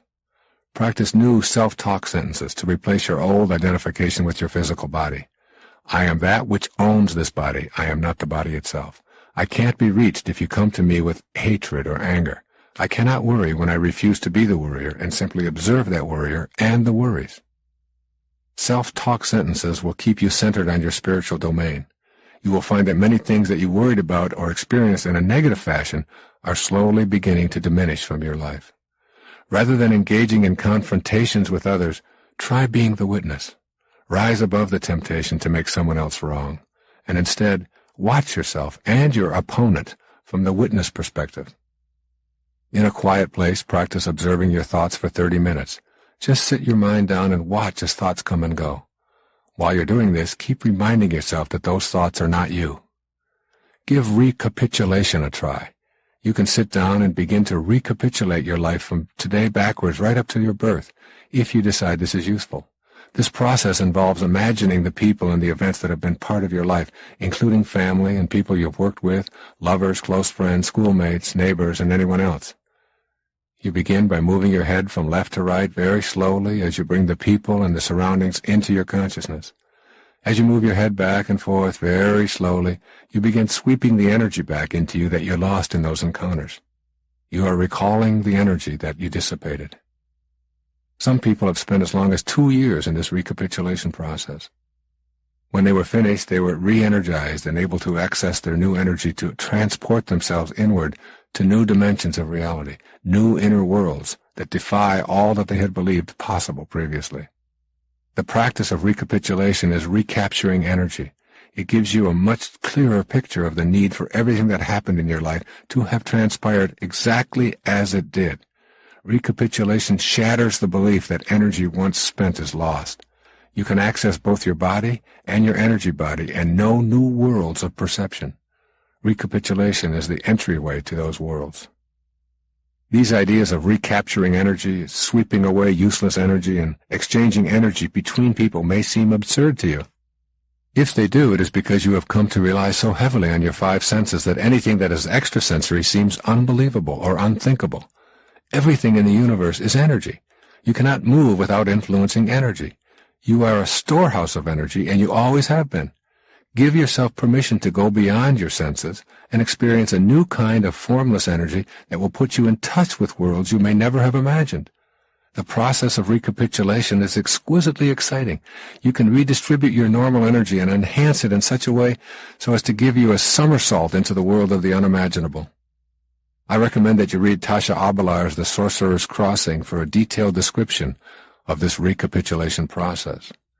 Even if you find it a struggle to cultivate the witness totally in your life, give some of these ideas a workout. More than anything, the witness posture introduces you fully to your higher self. It lets you in on the big secret. You are not your problems, your frustrations, or even your physical life. You are that which is noticing it all. You cannot truly grasp or examine this sacred part of yourself because it resides in the invisible you, yet it is the heart of your sacred quest. You want to allow your sacred self, rather than your ego, to be the controlling influence in your life. You want a deeper and a richer experience of life. It will elude you if you don't get to know this higher part of yourself. The witness will introduce you to this knowing. Nisargadatta Maharaj writes in I Am That, "It is the I am the body idea that is so calamitous. It blinds you completely to your real nature. Even for a moment do not think that you are the body. Give yourself no name, no shape. In the darkness and the silence, reality is found." As you cultivate this new awareness, you will find yourself enjoying the silence even more than when you used to seek out the noise as your companion. Cultivating the witness will introduce you to yourself not as the doer, but as the observer of the doer. You will come to welcome this realm as a respite from the hurry-up world that you've been living in. Those who measure such things estimate that our minds have 60,000 thoughts during the waking hours of every day. The problem with this is, today we will have essentially the same 60,000 thoughts that we had yesterday and the day before that. Our inner worlds are a frenetic beehive of activity with the same thoughts endlessly repeating themselves. This inner frenzy I call the inner dialogue. It is an omnipresent buzz in the form of silent thoughts. Most of this inner dialogue is a personal inventory of beliefs we've been trained to accept by others. Those thoughts include all of your beliefs about everything you can possibly imagine. You may remember what I said earlier about beliefs. I explained that they are laced with doubt because you've got them from others. Therefore, your inner dialogue is a perpetual experience of reinforcing doubt.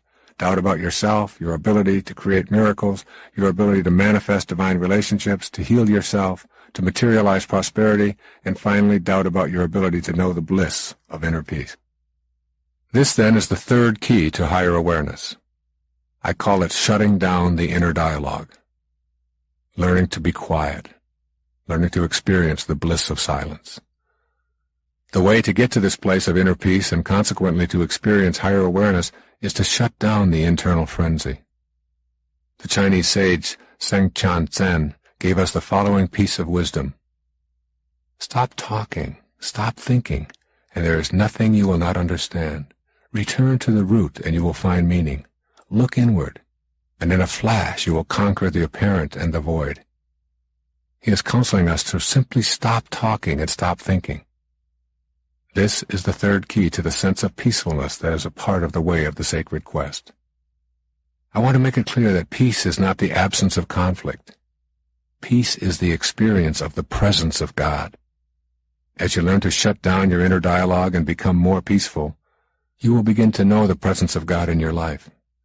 That presence will be felt in both your body and your inner world. Beliefs are removed. Belief is replaced with knowing.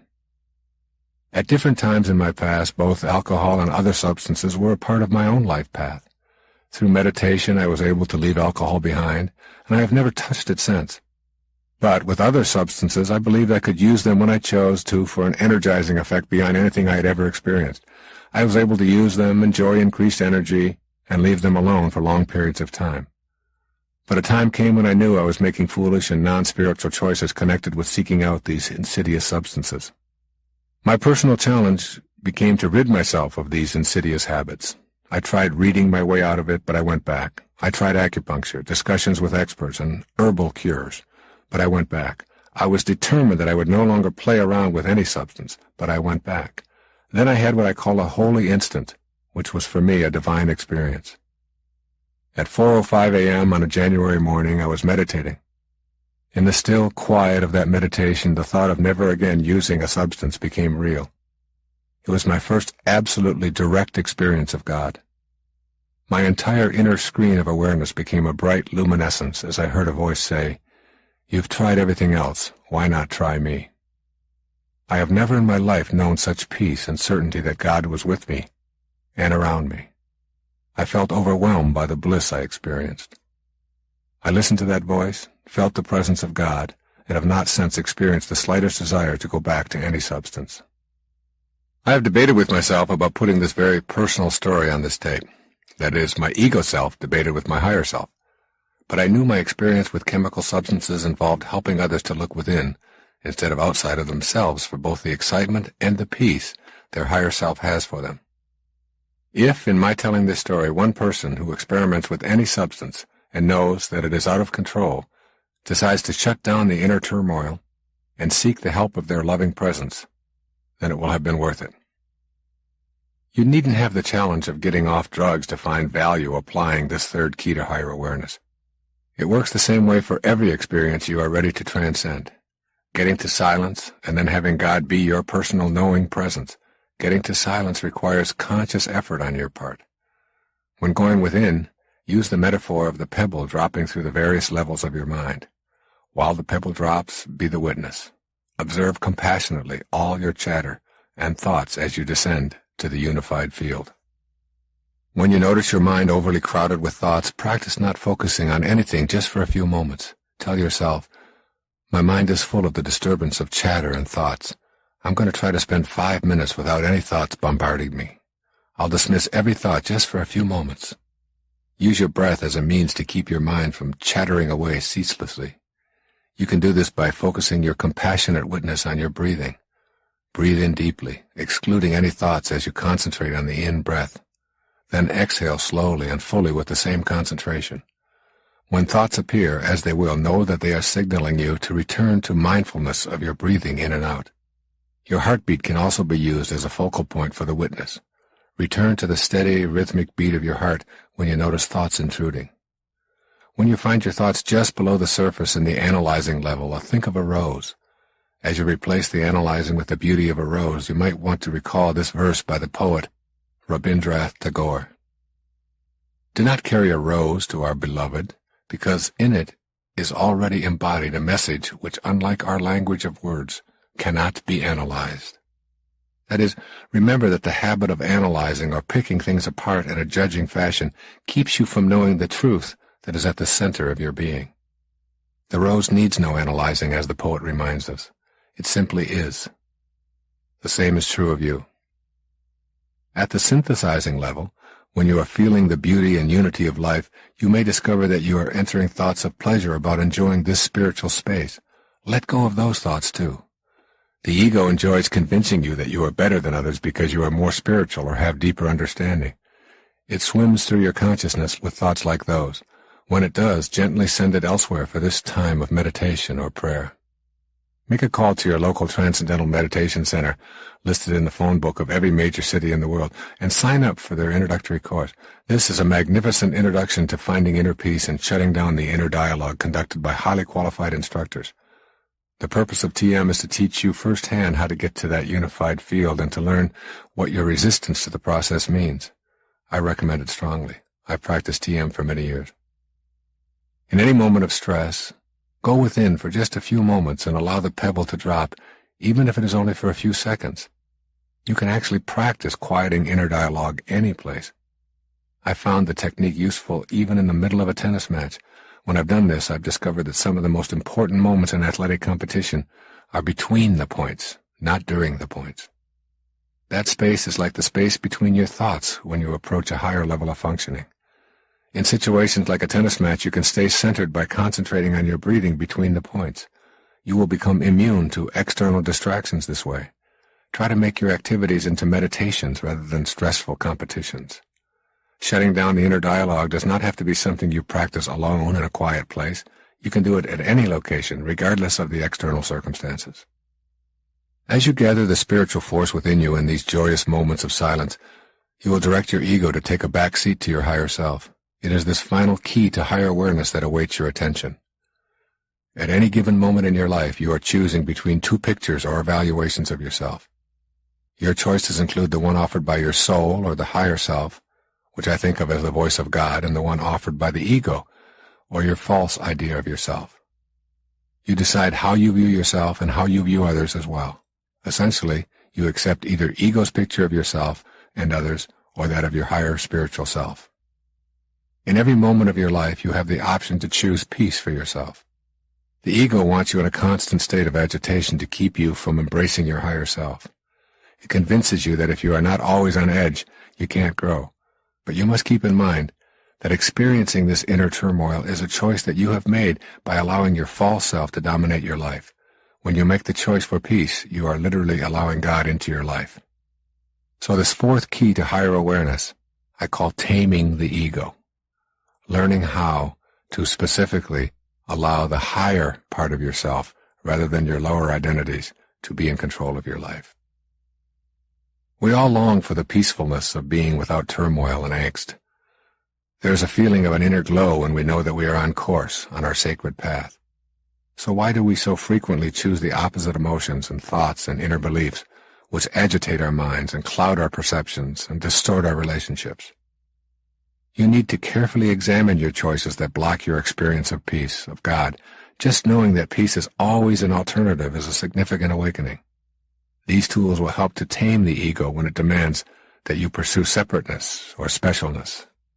Replacing the turmoil that you so often choose is then a simple matter of allowing your higher self to take over in any situation where you are about to allow turmoil to enter. Your ego will push you in the direction of the fight, away from peace. You must be ready to see it as it is about to happen and invite your higher self to send your ego a not wanted right now message. I'm fond of this A Course in Miracles quotation concerning ego replacement. You will not find peace except the peace of God. Accept this fact and save yourself the agony of yet more bitter disappointment, bleak despair and doubt. Seek you no further. There is nothing else for you to find except the peace of God. When you have an absence of peace at any time in your life, know that your ego, the false idea of yourself, is what's really responsible. Keeping in mind that every thought has a physical counterpart, you can see that an ego-produced constant state of tension that comes with proving yourself, hurrying, chattering, worrying, chasing, acquiring, and competing also involves tension in the body. High blood pressure, ulcers, skin disorders, headaches, back pain, and even more serious ailments such as cancer, strokes, and liver disorders are the payoffs for the dominance of the ego. These disorders manifest because you allow ego to create turmoil to avoid the peace that is found within. This awareness of the ego's program should help as you move toward restraining ego and getting to know your higher self. The ego, that false idea that we all have of ourselves, wants to maintain this persistent state of inner confrontation for some very solid reasons.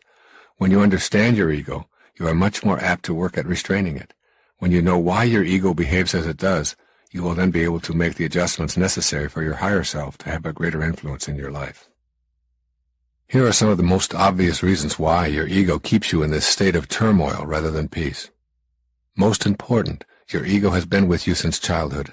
It has been nurtured by almost everyone you've ever known. Generations of those nurturers have also been dominated by their egos. Your ego wants to survive. If it can keep you in a state of inner turmoil, it will block you from knowing your spiritual self. From the ego's perspective, God is a huge threat, so it will do all that it can to keep you from experiencing that inner peacefulness where God's voice is so beautifully clear. Your ego does not want you to change. The idea of yourself as self-important and special nourishes ego, keeping it healthy and operating at full strength.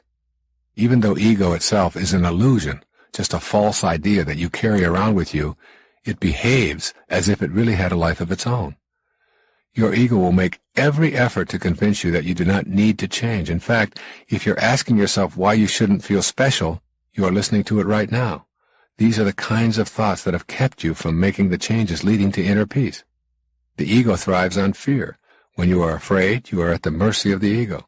Fear will drive you to behave in ways that undermine your sacred self. Your higher self tells you that there is nothing to fear, that love is the answer to everything, and that God is what love is all about. Your loving presence assures you that you do not need to feel guilty or fearful, and that if you do, it will subside when you experience inner peace.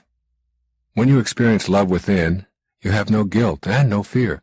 You know that everything you are experiencing is in order, including your woes, which are your greatest teachers, and the death of your body, which is ordained for all the world of the manifest. You know that death is a reward, not a punishment. Therefore you have nothing to fear unless you listen to your ego encouraging fear and dismissing God. Your ego wants you to be on the move, looking for more things to consume and more possessions to own. The more you are on the move in your life, the less time you will have for knowing your spiritual base. Ego cheers you on to stay busy, to keep moving, and to avoid the inner quest where your ego faces restraint. Your ego wants you to face outward. It wants you to continue facing the wrong way so that you cannot experience the presence of God in your life. By facing away rather than inward, you ensure the strong presence of your ego forever. The consequences are that you will continually feel the pressure to compare yourself with others, the need to defeat others in order to feel powerful or even worthwhile, to have more and better toys, to accumulate more trophies. All of this facing outward is the work of the ego. When you refuse to listen, it shouts that you must be upset when others get ahead of you, that you are worthless when you lose, that being number one is more important than anything, that to settle for less is to admit to being a loser. All of these beliefs are deeply ingrained within you. It is very difficult for you to even imagine not having them because the work of your ego and the egos of so many others have been working overtime, convincing you that this is the only way to be. Facing outward brings about a sense of inner conflict and agitation that keeps you pursuing the gold stars that the ego offers. These are a few of the more obvious payoffs your ego uses to keep you in a confrontational rather than a peaceful mood. I have provided some alternatives to the persuasive tactics of your ego. Keep in mind that you can restrain this ego simply by the power of your own will. All it takes is a determination to live by the dictates of your higher self and a willingness to act on that determination rather than succumb to the easier path of the ego. Here are a few ideas for putting peace in your life permanently. Thinking of yourself as a peaceful person is the first step, but it is only the first step. The thought must translate into action in order for you to know peace. Work at curbing your inclination to create confrontation and disruption in the lives of others. A simple practice of pausing and asking yourself whether your ego, which loves turmoil, or your higher self, which loves peace, is about to act. That pause will help you to send out a peaceful response even in situations where you are feeling impatient or misunderstood. In those situations, you will be able to state simply, for example, "You are really having a rough day," to a hassled clerk rather than, "I've been waiting for 15 minutes already and I'm really feeling abused." Send out peace by catching yourself and then consulting your loving presence for a response rather than relying on your ego. Practice releasing the emotions of fear and guilt and replacing them with love and forgiveness and kindness. Release the guilt by forgiving yourself and vowing to avoid that kind of conduct in the future. You do not need the guilt unless you're going to allow your ego to continue its dominance over your life forever. For example, make a list of all the things that keep you from loving yourself. Your list might include being overweight and jealous or nervous or addicted or incompetent or uncoordinated. Then, regardless of how much effort it takes, reverse your mental sentences and state that you love yourself while being fat, while being addicted, and so on. This will help you to feel peaceful about the choices you've made and to realize that you are not that body or those desires. You are the invisible chooser. As you become more peaceful with the chooser, you will begin to replace the unhealthy choice in a spirit of love. Examine everything that offends you and see if you can get your ego out of the picture. If hunger and starvation in the world offend you, try shifting to a new awareness. Somehow, in some way that I do not comprehend, these things occur in divine order, and so too does my desire to change it exist in divine order. Shed what offends you and act on your desire to make corrections. There will then be no need to fight. Similarly, if you find someone else's behavior offensive, you are interpreting that behavior from your own self-absorbed position, which is that they shouldn't act the way they do. You choose to be offended, hurt, or angry by their behavior. But they are acting the way they are. Your being offended is your ego talking to you to keep you anxious and upset. If you don't take it personally, and if you see the behavior for what it is, you can work to eradicate the evils of the world unimpeded by your ego's encouragement to be offended. Keep in mind that grievances bring turmoil, while communication brings peace. If you want peace in your life, rid yourself of your grievances. The way to shed these grievances is to let go of your own self-absorption and to practice forgiveness rather than revenge. As you let go, you will feel a sense of peace overtaking you. If you are angry towards someone in your life, no matter how difficult you may find it, work at communicating with that person about your aggrieved feelings. Your embarrassment or inner anguish over being wronged is just what your ego wants you to experience, since it will keep you away from your sacred quest and keep you in the clutches of your anxiety-loving ego. Keep this little sentence ready to consult. Judgment and peace are antithetical. A Course in Miracles says the strain of constant judgment is virtually intolerable. It is curious that an ability so debilitating would be so deeply cherished. You must make a daily effort to look upon others without condemnation. Every judgment takes you away from your goal of peace. Your ego loves your judgments because with them you remain in a constant state of anguish and remorse. Keep in mind that you do not define anyone with your judgment. You only define yourself as someone who needs to judge. Judging others with condemnation removes the possibility of your experiencing love. If you can practice just being still rather than condemning, you will get to the bliss I am talking about. You do not have to pretend that you love something that you loathe. Just get still and let the judgment subside. Peace is not found in being right or being hurt or being angry. By all means, work toward righting the wrongs you perceive, but do it with an understanding that an angry heart keeps you from knowing God and the path of your sacred quest. Peace will come to you when you are a healer rather than a judge. Essentially, embracing the truth is welcoming your higher self and coming to know God. All that is not authentic will drop away automatically. Your ego works hard to convince you that you are separate and better than everyone else, and you know that it does not take kindly to your embracing anything that threatens its existence. But remember that this is your inauthentic self, your false self. Deception is going to play a big role in your life when you embrace ego as your guide. Therefore, in order to abandon your reliance on that false self with all of its deception, you will have to make a new agreement with truth. I encourage you to actually write yourself a contract in which you agree to include truth as your companion in your thoughts, in your conversations, and in your life. This is a big challenge and perhaps difficult for you, but it is guaranteed to lead you to the path of your sacred self. Begin by looking honestly and fearlessly at who you are beneath all the surface trappings that you have surrounded yourself with. You have a human storyline, as does every person who has ever lived on this planet. That storyline begins with your conception, continues through your childhood, and all of your personal triumphs and tribulations, right up to this very moment. Your ego tells you this is your kingdom, your true identity, and therefore you must do whatever it takes to make this story turn out to be a good one for you. But you already know by virtue of listening to this tape that this is not so. There is a divine whisper within you telling you that this is not your ultimate home, and that the things this life offers are unfulfilling to a part of you. You sense that the real you does not value appearance and possessions or achievements or even physical strength or talent or intellect, because all these things eventually atrophy and disappear. You know that there is an eternal aspect of you beneath the surface, and that for this part of you, only the truth will suffice. It is similar to the truth Michelangelo knew as he sculpted the statue of David. He described knowing that the statue of David was already inside the block of marble. Part of his artistic life was spent chipping away the excess to reveal God's creation. Try to visualize your inner life in this fashion. What exists within you is not some kind of hideousness that needs to be lied about. There's nothing imperfect about you that requires you to create a whole world of deception in order to make you worthy in the eyes of others. There is a loving presence residing within you. It is as perfect as Michelangelo's David, just waiting for you to allow it to emerge. I have worked very hard on this matter of truth in my own life. For a large part of my life, I have had only a very casual relationship with truth. It was never my intention to be malicious or harm anyone, but I allowed myself to reach into my ego's large repertoire of deceptions. This casual relationship with truth kept me from knowing my higher self. I had learned to listen to my ego rather than to my higher self whenever it was convenient to explain away my own weaknesses or inadequacies. If I wanted to have an affair, I found it easy to explain it away as my entitlement to the pleasures of the moment. Lying to protect that pleasure was simply what my ego demanded. The ego was very strong in this direction. I found myself on the spiritual path as the result of a calling, rather than as a conscious choice. As this happened, I saw that deep within me, I did not accept myself as a divine being.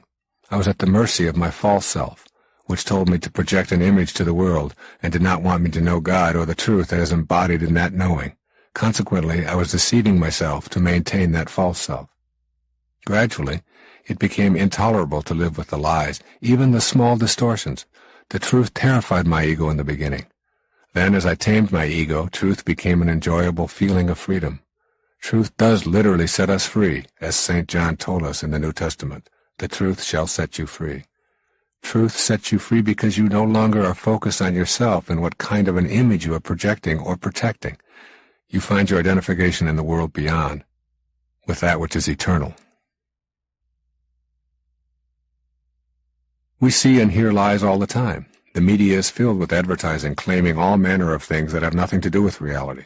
According to advertising, you can recapture your youth if you drive a certain car, or find love if you wear the advertised fragrance, or gain new energy if you eat a certain cereal, or regain lost intimacy if you use a certain deodorant. Our government promotes its policies with lies and spends money it doesn't have.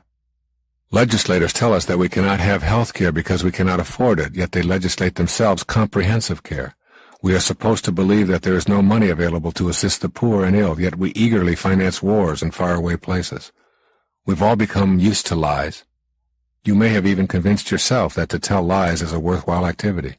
When you adopt distortion and deception, the problem is that you'll always need more of the same to keep covering your tracks. The same is true for our society. Ultimately, as we move toward a more spiritual base, the lies will decrease, both in our culture and in our personal lives.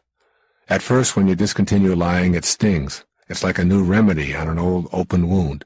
Your willingness to think, feel, and act truthfully will expose some warts. The warts are you. The mistakes are you. They are not unique, and they do not say anything ugly about you. The sting and the discomfort will be soothed as you let go of the need to deceive. As you gain this self-awareness, you also grow in the awareness of not being your physical body. You no longer need to project anything other than your peaceful divineness to friends, family, and even strangers. You've made the transition from phony to real in a holy instant. You recognize your inner sanctity and are willing to forgive yourself for any and all mistakes now viewed as lessons. You have moved to truth.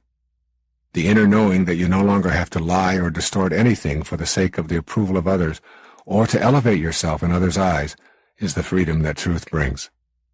The way I figure it, that if Saul of Tarsus, a murdering thief, can be transformed in a moment of holy insight and become the Apostle St. Paul simply by letting in the truth and living it, so can Wayne Dyer admit to his mistakes of the ego and live the truth, and so can you.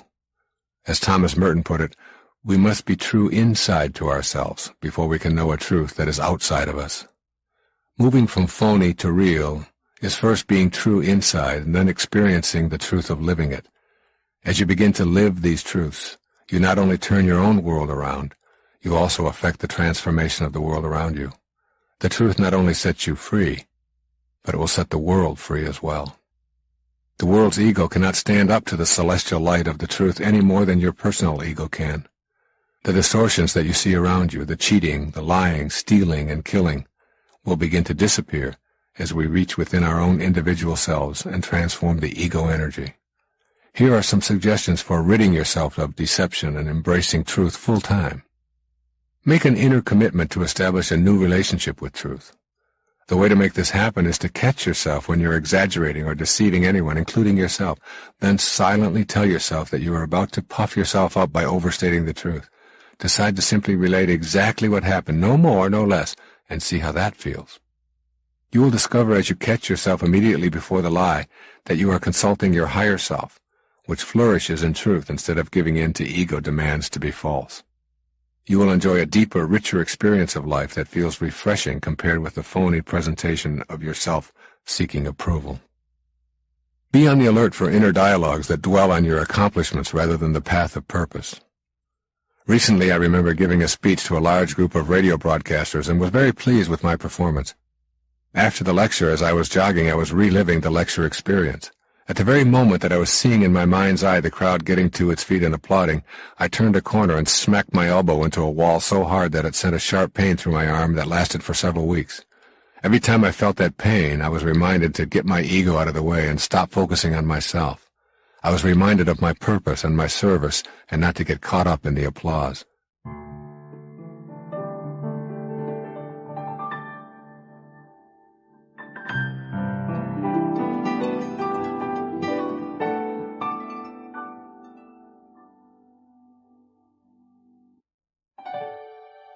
Self-flattering inner dialogue is generally ego chatter, which can make you lose your way.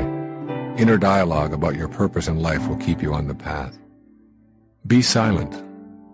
When you are unsure about whether to tell the truth or distort because you feel that the truth will be more painful than it is worth, then do and say nothing. You are not obliged to anyone to reveal every detail of your life. You have the right to remain silent and learn your lesson in that silence. Develop a personal truth that is unassailable from outside forces. Simply declare your own agreement to practice truth and to be independent of the good opinion of others. Resist the need to boast and to talk about yourself. Strive to be interested rather than interesting. This is the way of the higher self. Become the listener, the one who is interested in the accomplishments and activities of others, and you will not need to boast and to distort your personal storyline. If you find yourself exaggerating, stop. Just stop and verbally correct yourself. You don't need to explain that you are breaking your habit of exaggeration. Just correct the statement. Write your own personal honor code. In your words, describe your intention to make truth the way of your thoughts and actions by suspending your need to deceive yourself and others. Then internalize your code of honor by reading or reciting it to yourself on some regular basis. You will eventually radiate your inner spirituality, and you will have discovered a blissful way of being in this physical plane. Know that being credited is unimportant. Remind yourself that when you're fulfilling your life's mission, credit and accolades are unimportant. The irony here is that the more you seek approval, the less you receive. No one really approves of an approval seeker. Letting go of the need for approval leaves you open to embrace the truth. The Sufi poet Rumi's words sum up this subject of truth versus deception. When you eventually see through the veils to how things really are, you will keep saying again and again, "This is certainly not like we thought it was." It will be more than you ever might have imagined when your ego was leading you away from the way of your sacred self. You may believe that the opposite of love is hate. I do not see these two emotions as opposites. In fact, love and hate are often closely aligned. To me, the opposite of love is fear. When you have fear, you do not have love. Ego uses fear as a way to keep authentic love out of your life. When love is not present in your life, you have succumbed to ego and allowed fear in where love could be. You have allowed ego to replace God. Learning to experience authentic love means abandoning ego's insistence that you have much to fear and that you are in an unfriendly world. This begins with an assessment of your reluctance to embrace love. If you are not experiencing love in your life right now, it is because you are, in some way, afraid. You need to examine your fears with honesty and with love. When you do, you will transform your fears into love. You will open up a space within you that can only be occupied by love. In this space you are on purpose, walking the way of the sacred self. But first, you must see how you substitute fear for love. Your ego steadfastly promotes fear because it fears authentic love itself. This false self helps you convince yourself that you are in some way incomplete. That is the source of all fear. Afraid of having your emptiness, your incompleteness exposed, you expend a lot of energy creating a false image of happiness. The fear about exposing the emptiness keeps you seeking relationships that ego tells you will satisfy the longing within you. What happens is that you enter a relationship starved for the love that is your higher self. Your inner hunger is masked, pretending to be something else. No wonder so many people repeatedly think they have found love and repeatedly declare they've lost it. How different it is when you can notice the inner emptiness and think, what's not to like? This longing is part of being human and knowing love. Then you will let ego know that fear is not your choice. Love is your choice. Just imagine how our system might be if people knew they were already complete. What would you need to purchase? What would you need to have to own? Who would you have to impress? Who would you need to have on your arm? The answers give you an idea of how much we rely on the fear that we are incomplete and unacceptable as we are, and how unaware we are of our divine connection. The fear that is a substitute for love is simply a fear of being unacceptable. Virtually all fears can be traced directly back to self-esteem. If you love yourself, you will be able to transform your fears with love rather than allow them to direct your life. If you have an inner feeling of being complete and whole, knowing the loving presence that is there, then fear becomes a loving invitation to know more or to change something in your life. Fear will no longer threaten you as it did when you were unacquainted with your higher self. The inability to rely on the love that is our very essence shows up in many forms. Your ego wants you to believe that you are unacceptable and will gleefully assist you in creating an image to prove that it is so. Manifestations like obesity and personal slovenliness and eating disorders often are the fear-based projection of yourself. Ego can influence you to shun all efforts to be loved by others by refusing to allow the risk of an intimate encounter or the development of an intimate relationship. Ego often makes you selfishly pursue your own goals at others' expenses. You engage in perpetual conversation about yourself. We often use economic, social, and other types of excuses to defend behavior that does not extend love. For instance, you might excuse unloving or inconsiderate behavior because it's only my job, or because everyone else does it. Expressions of disgust or rudeness towards others are based on ego. They are heard in stores, on freeways, in offices, at airports, in restaurants, any place you are in your daily life. These are some of the common expressions of a fear-based ego struggling to keep you away from the experience of love that is your true essence. Before you begin to change these behaviors and thought patterns, you need to examine the payoffs. What is some part of you receiving as a payoff for listening intently to ego? Your ego works for its living. Its payoff is not money, but just in keeping alive. Your ego is not open to making contact with God because it would be immediately put out of business. Your ego is in direct conflict with your true purpose for being there. You are here to give and receive love. Your ego protects you from that vision by keeping you in a belief system that declares you are separate and special. By hanging on to the fears of your insufficiency, you can avoid taking any risks. As long as you have self-doubt and all of its attendant fears, you are guaranteed to stay in servitude to your false self. Your ego thrives on guilt. Your higher self knows that you should forgive yourself, learn from mistakes, and release feelings of fear and anxiety. But ego hands you guilt so that it will thrive. Guilt is the inner fear that you should pay a price for any and all mistakes you have committed in your life. Thus the ego convinces you that you must feel guilty, and it keeps you removed from your true spirit. Your ego doesn't reject love. The polite background ego voice whispers that love is a high ideal, but one that is loaded with danger. It warns you to not give too much love because you may be taken advantage of. Because you are so special, it tells you others want to take advantage of you. Ego promotes inauthentic love. In your relationships with others, your ego convinces you that your partner is just what you need to fill the emptiness within you. This is a great ruse that will forever keep you from knowing love and peace. Make a copy of this passage from Walt Whitman's Leaves of Grass. Tape it to your mirror and read it every morning. It will help stimulate the inner opening to the love you seek and dissolve fears if you are willing to do what the poet suggests. He says, "I exist as I am, that is enough. If no other in the world be aware, I sit content. And if each and all be aware, I sit content. One world is aware, and by far the largest to me, and that is myself. And whether I come to my own today or in 10,000 or 10 million years, I can cheerfully take it now, or with equal cheerfulness, I can wait."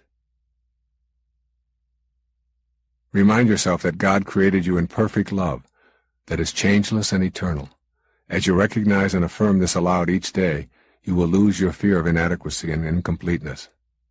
Constantly recalling the affirmation of being a creation of God beyond the world of the manifest will chase the fears away. Forgive yourself and welcome love back into your life. When you can do this, a kind of balancing occurs. Rather than atoning for sins with guilt, you are more committed to promoting joy and service. You will begin to do what you originally came here to do. Notice the acts of kindness other people do rather than their wrongdoings. We are all good, decent, loving souls who occasionally get lost.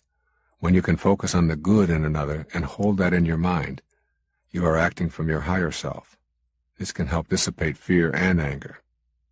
Remind yourself how much you have to give away and of how precious and valuable your giving is.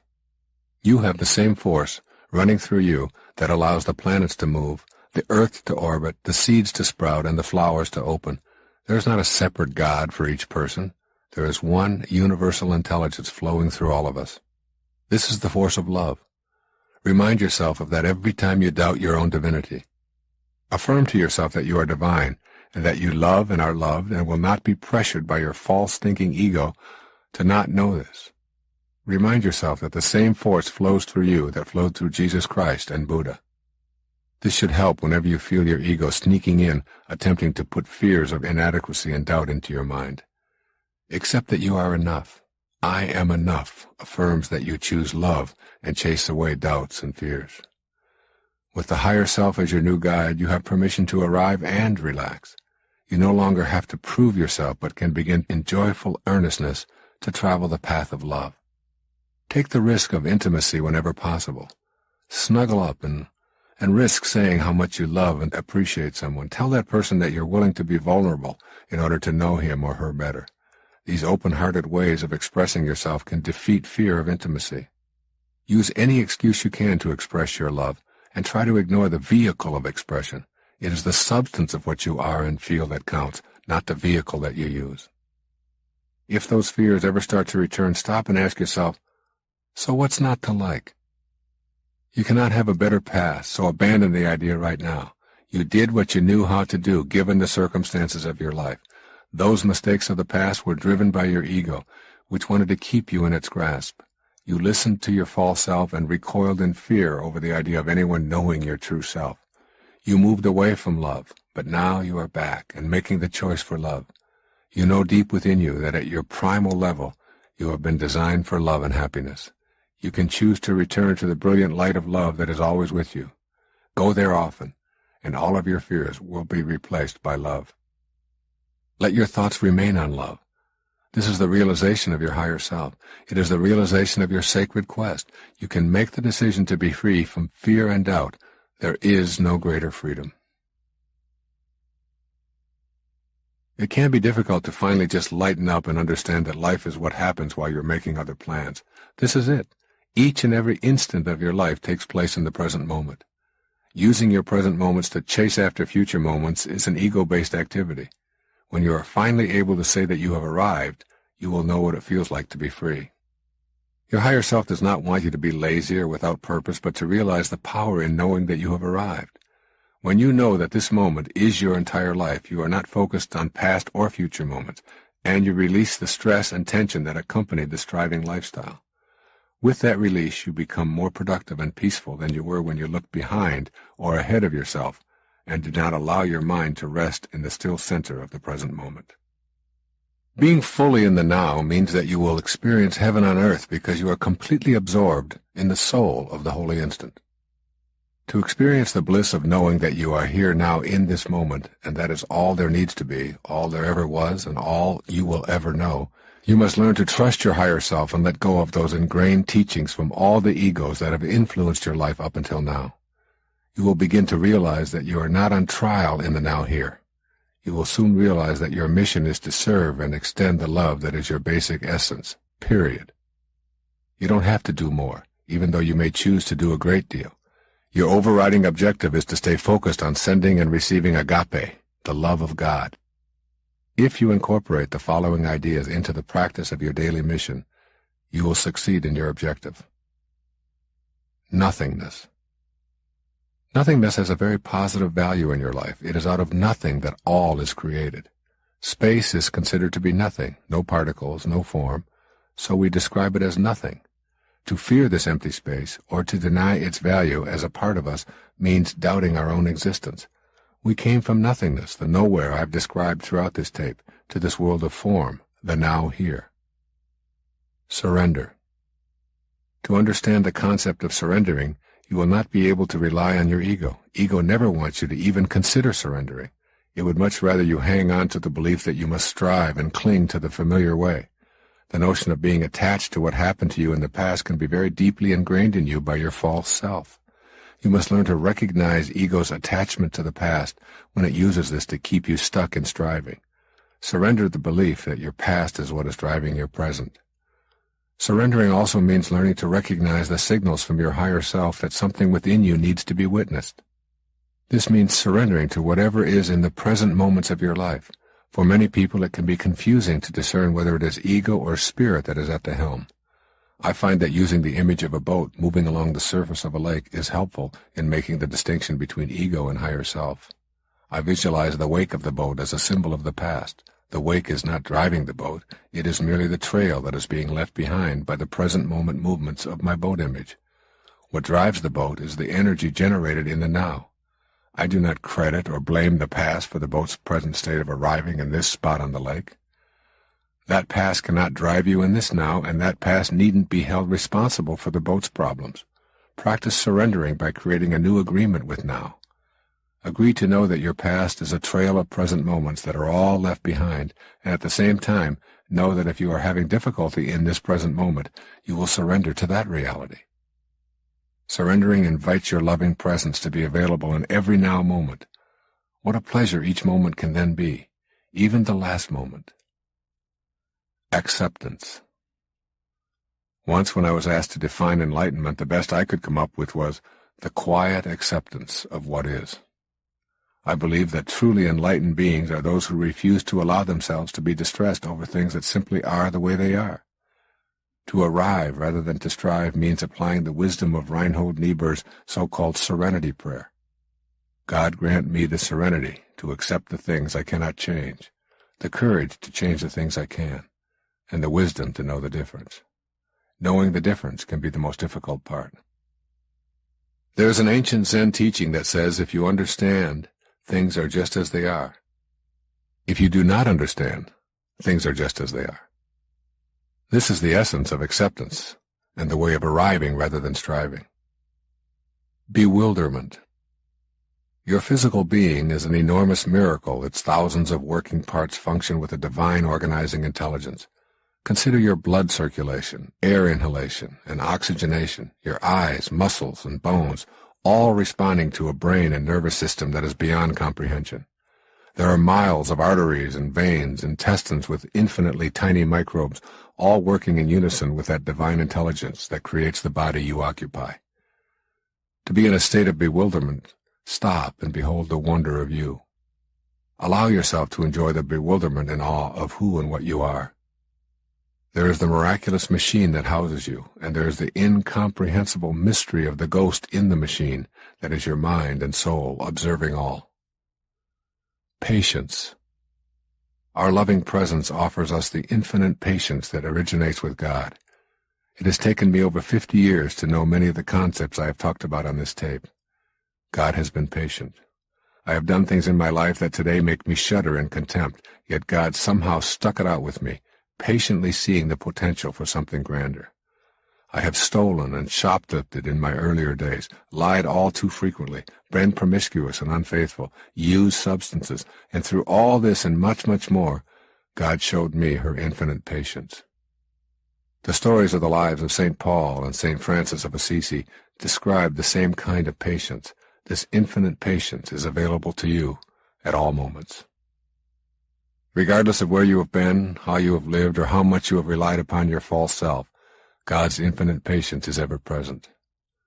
One of the great teachers in my life was Paramahansa Yogananda, a man who came out of India to teach the ways of the higher self to the people of the West. I've read many of his speeches and have found great comfort in his writings as well as reading about his life. I offer you one of my favorite sayings to ponder as you move toward an awareness of arriving rather than striving. Seek spiritual riches within, he reminds us. What you are is much greater than anyone or anything else you have ever yearned for. That is the voice of your higher self reminding you to quietly accept yourself and turn off the yearning. You are never going to get it all. You are it all already. Your higher self wants you to be at peace. Your ego wants to keep you in a state of turmoil in order to maintain its mastery and control over your life.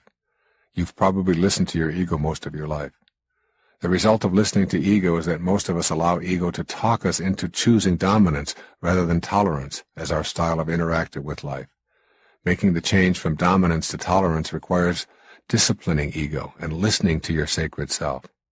I'm speaking from personal experience in this matter, and it is one of the toughest assignments my higher self has presented me with. I have spent many years being dominated by my ego, and I have unwittingly made dominance and judgment rather than tolerance a cornerstone of my relating. My suggestions are all from my personal experience of transcending my ego-driven instincts. Making the transition from dominance to tolerance is especially difficult because the desire for ego satisfaction is so strong. To move toward the tolerance that your higher self encourages and away from your ego-driven need to control and judge, you will want to examine the qualities that sustain a tolerant approach to life. To become more tolerant and less controlled by your false self, start practicing being satisfied with what is. If someone you love acts meekly towards you, your ego wants that person to be more assertive. If that person is assertive, your ego then decides to dislike assertiveness. If you eat too much, you start thinking about how nice it would be to be thinner. If you go on a diet, and all of your thoughts then will be about food. If you stay at home for a long period, your ego starts telling you how nice it is to travel. Go on the road, and you start thinking about how nice it would be to stay home. You're in a relationship and begin to imagine it would be nicer to be uninvolved. You're not in a relationship, and you start wanting to be in one. Your children are running around the house, and you start thinking about escaping. You aren't at home, and your ego starts having you think about nothing but your children. If you identify with this kind of inner dialogue, rest assured that ego has temporarily separated you from your sacred self. In its ongoing program to convince you of your separateness, it needs to separate you from oneness with the center of your being. Then it can keep you in that state of trying to dominate and control others as a way of trying to achieve your inner balance and bliss. Trouble is, you cannot get there if you are separated from the awareness of your higher self. As you begin listening to your higher self in quiet and contemplative moments, you begin relaxing and taking the pressure off. You stop the false thinking that everyone in your life needs to be dominated or controlled by you, or that others must live up to your expectations for you to be happy. People are the way they are, and your need to dominate or change them in any way is the edict of your false self. Your ego is, as usual, trying to convince you of your separateness. It also doesn't want you to catch on to how it is controlling your life, so it convinces you that if you don't dominate others, they will get the best of you. Your higher self has absolutely no need to dominate anyone or anything. This is the ticket to freedom. Right now, though, in this very moment, your ego is working to convince you that the higher self and tolerance are ridiculous ideas. Ego will argue that tolerance means permitting criminal behavior and health and social problems. Its favorite example is that it would mean permitting the Hitlers of the world to commit atrocities while we tolerantly look on. Your higher self can see beyond this logic, so of course you can too, if you are willing. When Mother Teresa was asked if she would march against the war in Vietnam, she replied, "No, but if you have a march for peace, I'll be there." When you become peaceful within, that is what you will have to give away. When you are dominated by your ego, you dominate others. If there is no inner harmony, there is no outer harmony. Ego needs the illusion of enemies in order to control you. When you are controlling others, it is because you have permitted ego to be in control. The paradox here is that you will affect the world in the ways that you wish when you cease trying to improve conditions with intolerance and judgment. It is only when you are not controlled by ego that you can choose to not control others. What you believed was power when you dominated others was actually the external activity of ego controlling you. Your impact on the world at large begins with the smaller world of yourself. You will foster freedom and peace when you are free of ego's control and know the peace of your higher self traveling the path of the sacred quest. One of the first steps along your path is learning tolerance by practicing seeing the world as it is, rather than as you demand it to be. These, then, are some of the ways that the ego attempts to rule our lives. Our goal in knowing our sacred self is to have the higher identities triumph over our lower identities. Essentially, your higher self wants you to be at peace. It wants you to know truth. It no longer needs you to dominate others. It is a very peaceful, loving place to be. At this point, I would like to have you stop looking at how you can get your own sacred self in order and begin to look at how the world can do this as well. When we have a world of people who are radiating outward the kinds of things I've been talking about throughout this tape, you'll begin to see a whole new world order, one that is not dominated by a world ego. And so my conclusion here will not be an odyssey into all the evils of our society. I do not intend to end this tape cataloging all the problems that we have created as a result of allowing our egos to be the dominant force in our world. This is not to say that I fail to recognize that we have plenty of problems that have grown out of our preoccupation with satisfying our egos, nor am I blind to the fact that our individual egos have interacted in ways that have produced war, crime, addictions, poverty, social inequities, and government tyrannies. We have created a world ego that reflects on the global level the same lack of depth and richness that exists in our individual lives. Throughout this tape, I have presented reasons for taming the personal ego and suggestions for how to do that. The very same can be said for doing this on a global level. I hope it is as obvious to you as it is to me that the collective ego will benefit when we transcend our individual egos. You, as a single individual, have a sacred quest. That quest involves coming to your higher spiritual nature and inviting it to show you the way of the sacred self in your daily life. This means denying the demands of your ego if those demands contradict the guidance of your higher self. Our world is a collection of individuals urged on by the loving presence within all of us to achieve the sacred quest personally and collectively. The world will become a peaceful, fulfilled, cooperative, loving, truthful, tolerant, and pure environment as the individual parts that make up the collective consciousness restrain their egos. As is the microcosm, so is the macrocosm. The whole behaves precisely as does its individual parts. Many people I speak to tell me that they feel powerless to affect the global community. They believe that, given the scope of the world's problems, their efforts are so infinitesimal as to be insignificant. They simply are not seeing that it is precisely through a change in individual consciousness that the world will be transformed. All of the problems that we face as a group reflect those we have individually. The world is encountering a spiritual deficit that reflects our need to consciously get on the path of our sacred quest. The solution to individual and global problems is to overcome the spiritual deficit. When you make the shift in consciousness, allowing yourself to be an agent of heightened awareness, you are contributing to the transformation of our world. You are not separate from the other souls on this planet. You share the identical energy that embodies the souls of Rwanda and Pakistan, for example. You are the lamp, and God is the electricity. It flows through you as surely as it flows through all living things. When you make the decision to choose the guidance of your higher self over your false self, you have plugged into the divine inner energy. When you run your life based on the principles of the higher self, you are contributing to the transformation of the entire world. You must strengthen your will to choose the sacred path when your ego calls you a fool for believing there could ever be a world without war. If your ego can convince you, you will become part of the collective ego's falseness. Individuals who choose ego propaganda are individuals who will build more bombs and manufacture more weapons. Currently, there are some 6 billion people on the planet. About 3 million are at war or in skirmishes that cause them to kill and torture each other. But that means that there are 5,997,000,000 who are not at war. This is a hopeful statistic, which our egos do not want us to consider. By contrast, the collective ego strives to keep the populace nervously on the edge with reminders to view the world in terms of us versus them.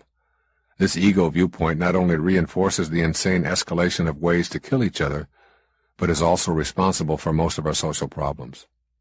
The world ego is our false self, and this is the primary characteristic that we need to recognize.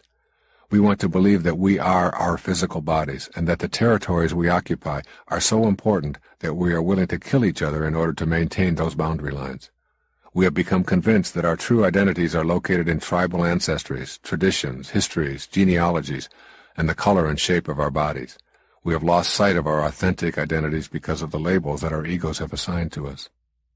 Our egos have coalesced into a worldwide false perception of ourselves based on an unwillingness to know our true spiritual nature. Although all of our spiritual leaders have reminded us of our divinity and implored and even commanded us to love one another, the world ego has won this battle and produced ancient enmities and uncountable horrors in the long history of humanity. The spiritual solution to the major problems that face the world is to bring into positions of power those who are not motivated and driven by their egos, but see the collective good as their primary objective. We need leaders who do not manifest primitive tendencies of consciousness such as hate, envy, greed, bloodthirstiness, and intolerance, but are grounded in love, tolerance, truth, and purity. As you travel the path of your sacred quest, you will help to dispel the absurdity of specialness that the ego so assiduously promotes. You will see an end to this kind of thinking in your life and on a worldwide scale as well. The higher part of ourselves that I have talked about on this tape reacts to a vision that is infinite.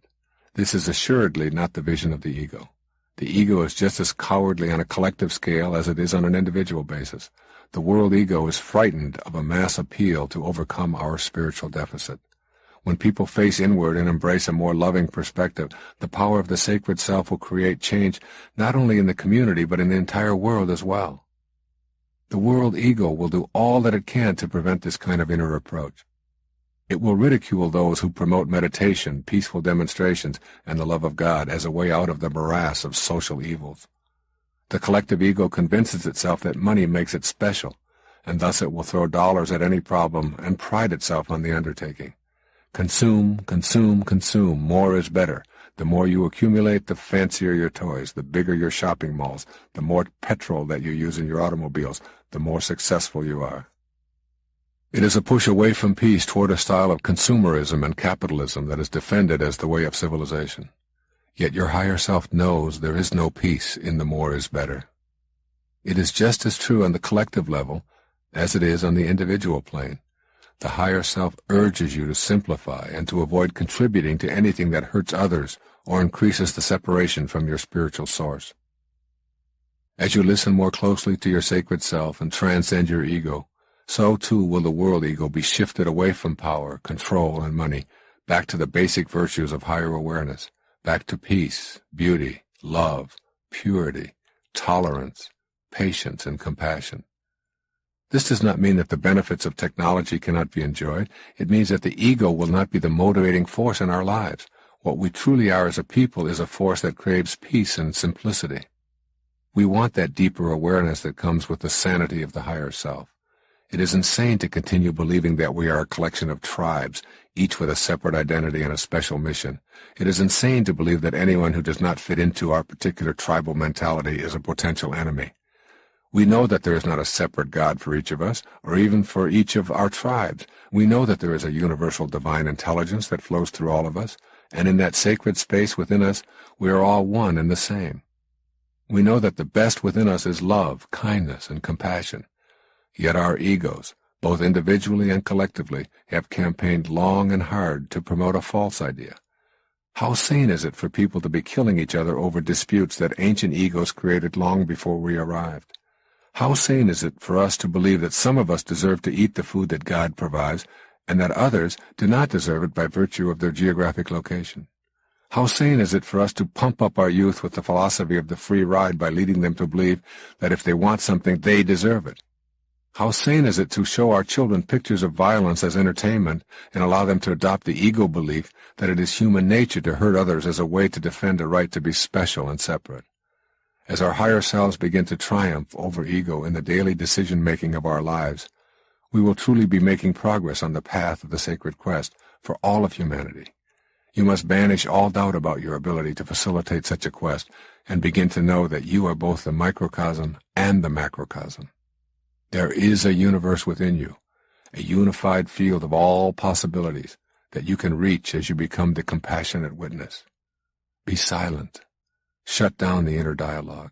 Most important, transcend the false self that we call the ego. That is when the healing will begin to occur. The world ego is destined to be restrained as more individuals look within and consult the higher part of themselves. The doubts are vanishing, and the spiritual revolution is well underway. Moving toward an egoless world is not some far-fetched idea, any more than the disintegration of the Iron Curtain was a far-fetched idea. To those who heard such talk a few years before it happened, it did indeed seem absurd, but ideas, thoughts, and inner knowings are powerful instruments for the disintegration of the false self. One of the simplest and most powerful ways of doing this is taught by Eknath Eswaran. Writing in his book Meditation, he advises us to spend 30 minutes every morning in meditation repeating the prayer of St. Francis. In saying this prayer, we both transcend the ego and invite the sacred self to guide us through the day. I invite you to join me in this daily prayer as we share the path of the sacred quest. The prayer of St. Francis goes like this. Lord, Make me an instrument of thy peace. Where there is hatred, let me sow love. Where there is injury, pardon. Where there is doubt, faith. Where there is despair, hope. Where there is darkness, light. Where there is sadness, joy. O divine Master, grant that I may not so much seek to be consoled as to console, to be understood as to understand, to be loved as to love. For it is in giving that we receive. It is in pardoning that we are pardoned. It is in dying to self that we are born to eternal life. If you have the same knowing about your world, dramatic changes will take place as we collectively put to use the greatest force in the universe, the force of love. It seems only fitting to quote my spiritual teacher, Nisargadatta Maharaj, as I close this tape. He reminds us of the simplicity of creating a society that is based on spiritual principles. He puts it this way: my stand is clear. Produce to distribute. Feed before you eat. Give before you take. Think of others before you think of yourself. Only a selfless society based on sharing can be stable and happy. This is the only practical solution.